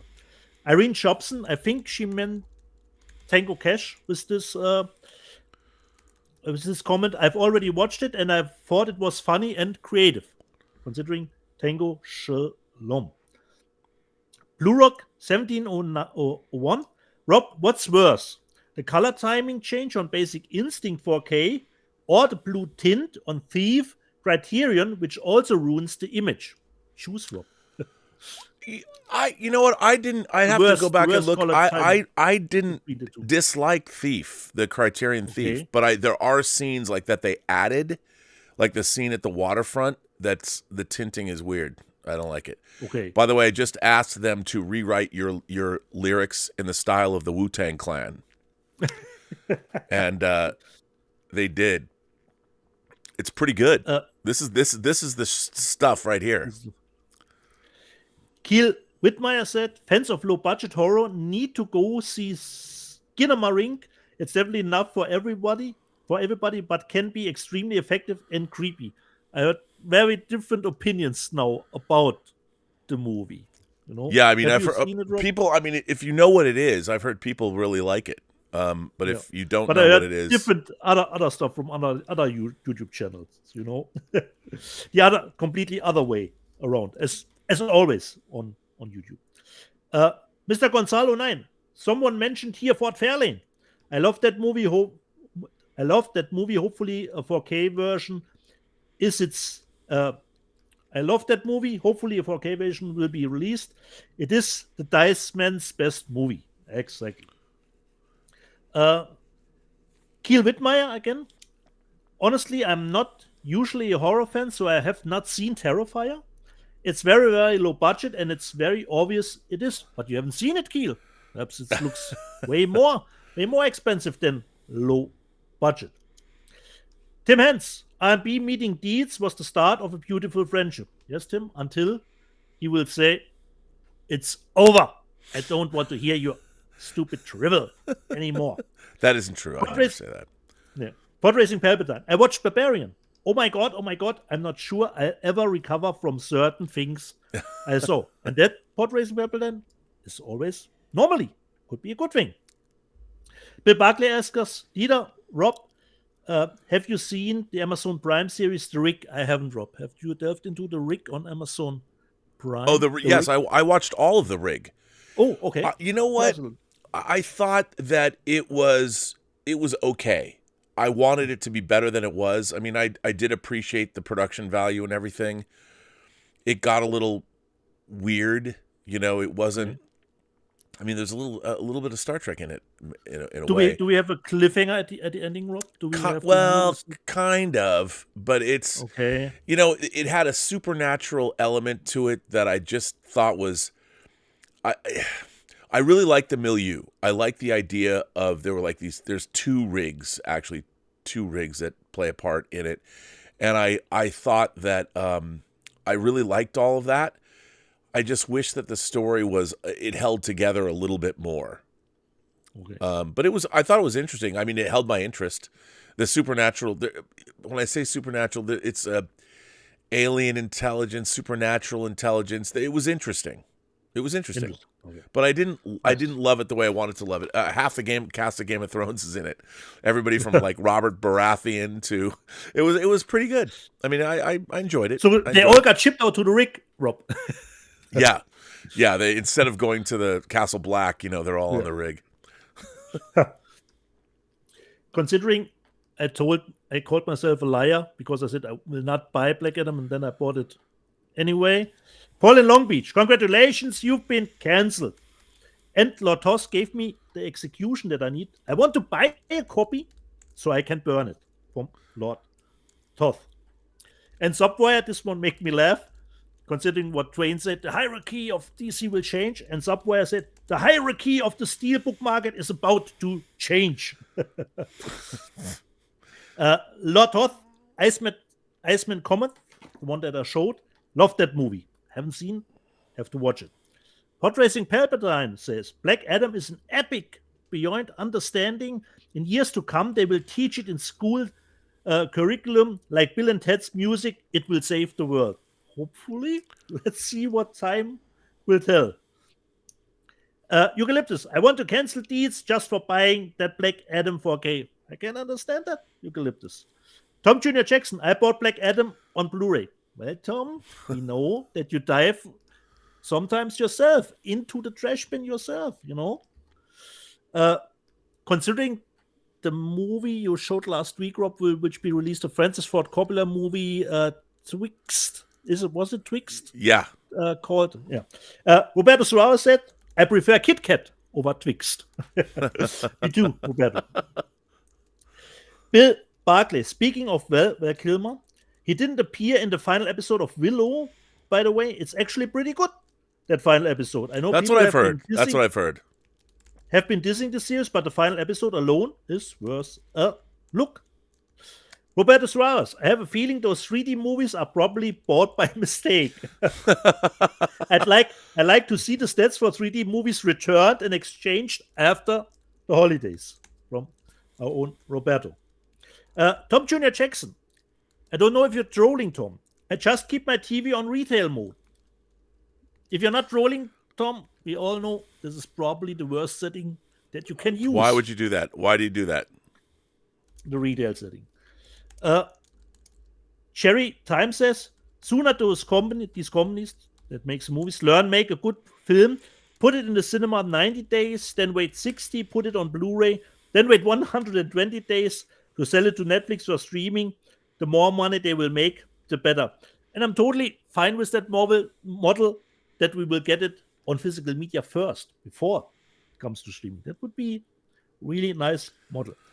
Das Plagueis, I would really love to gather everyone in LA and have Rob do a tour of the city and studios. So Rob, after your olive project, your dog project, your next is a tour guide. I'll do that. I used to do tour guide stuff. I'm good at it. I could give you a tour of the Warner Brothers lot, at least the way it was 30 years ago. I could show you where everything was. Like, here's when I took these people to do this and showed them things. There's a lot that's changed, but I can still do it. I'm in. Nice. I only charge $100 an hour. And the last one, Alex Sorba. Speaking of comedies, I'd forgotten how funny Robin Hood, Prince of Thieves was. Was it supposed to be a slapstick comedy? I don't know.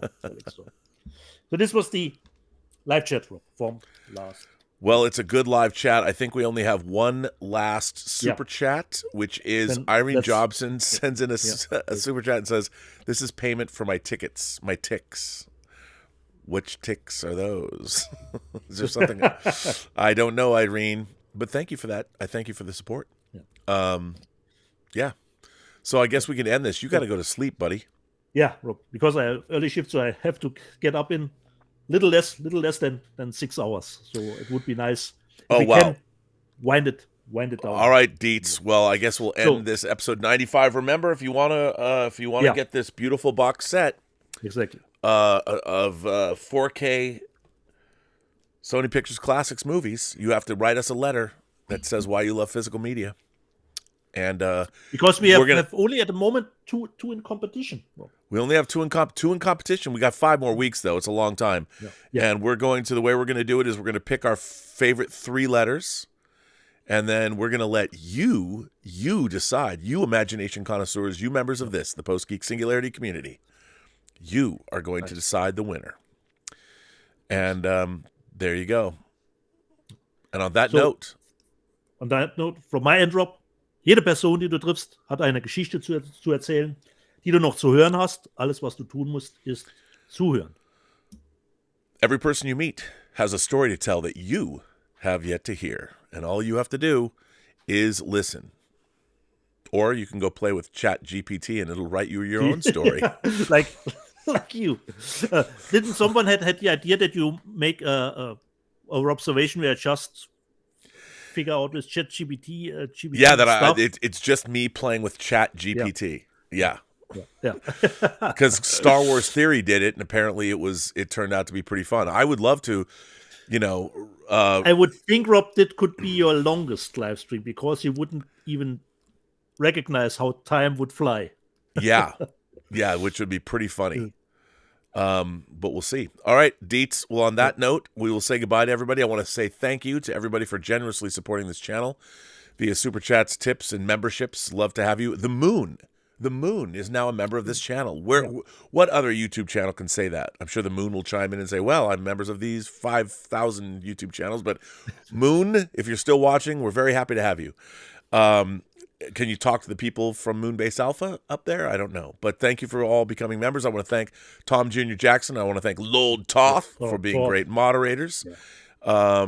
I think that's all that's in the chat now. And I want to thank Chat GPT for not writing an innuendo-filled letter to Irene Jobson, because I could have gotten in trouble.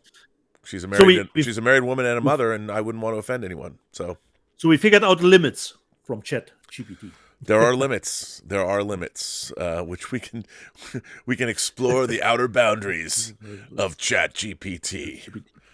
But on that note, we'll say until episode 96. Until next time. Next week. Buy some 4Ks.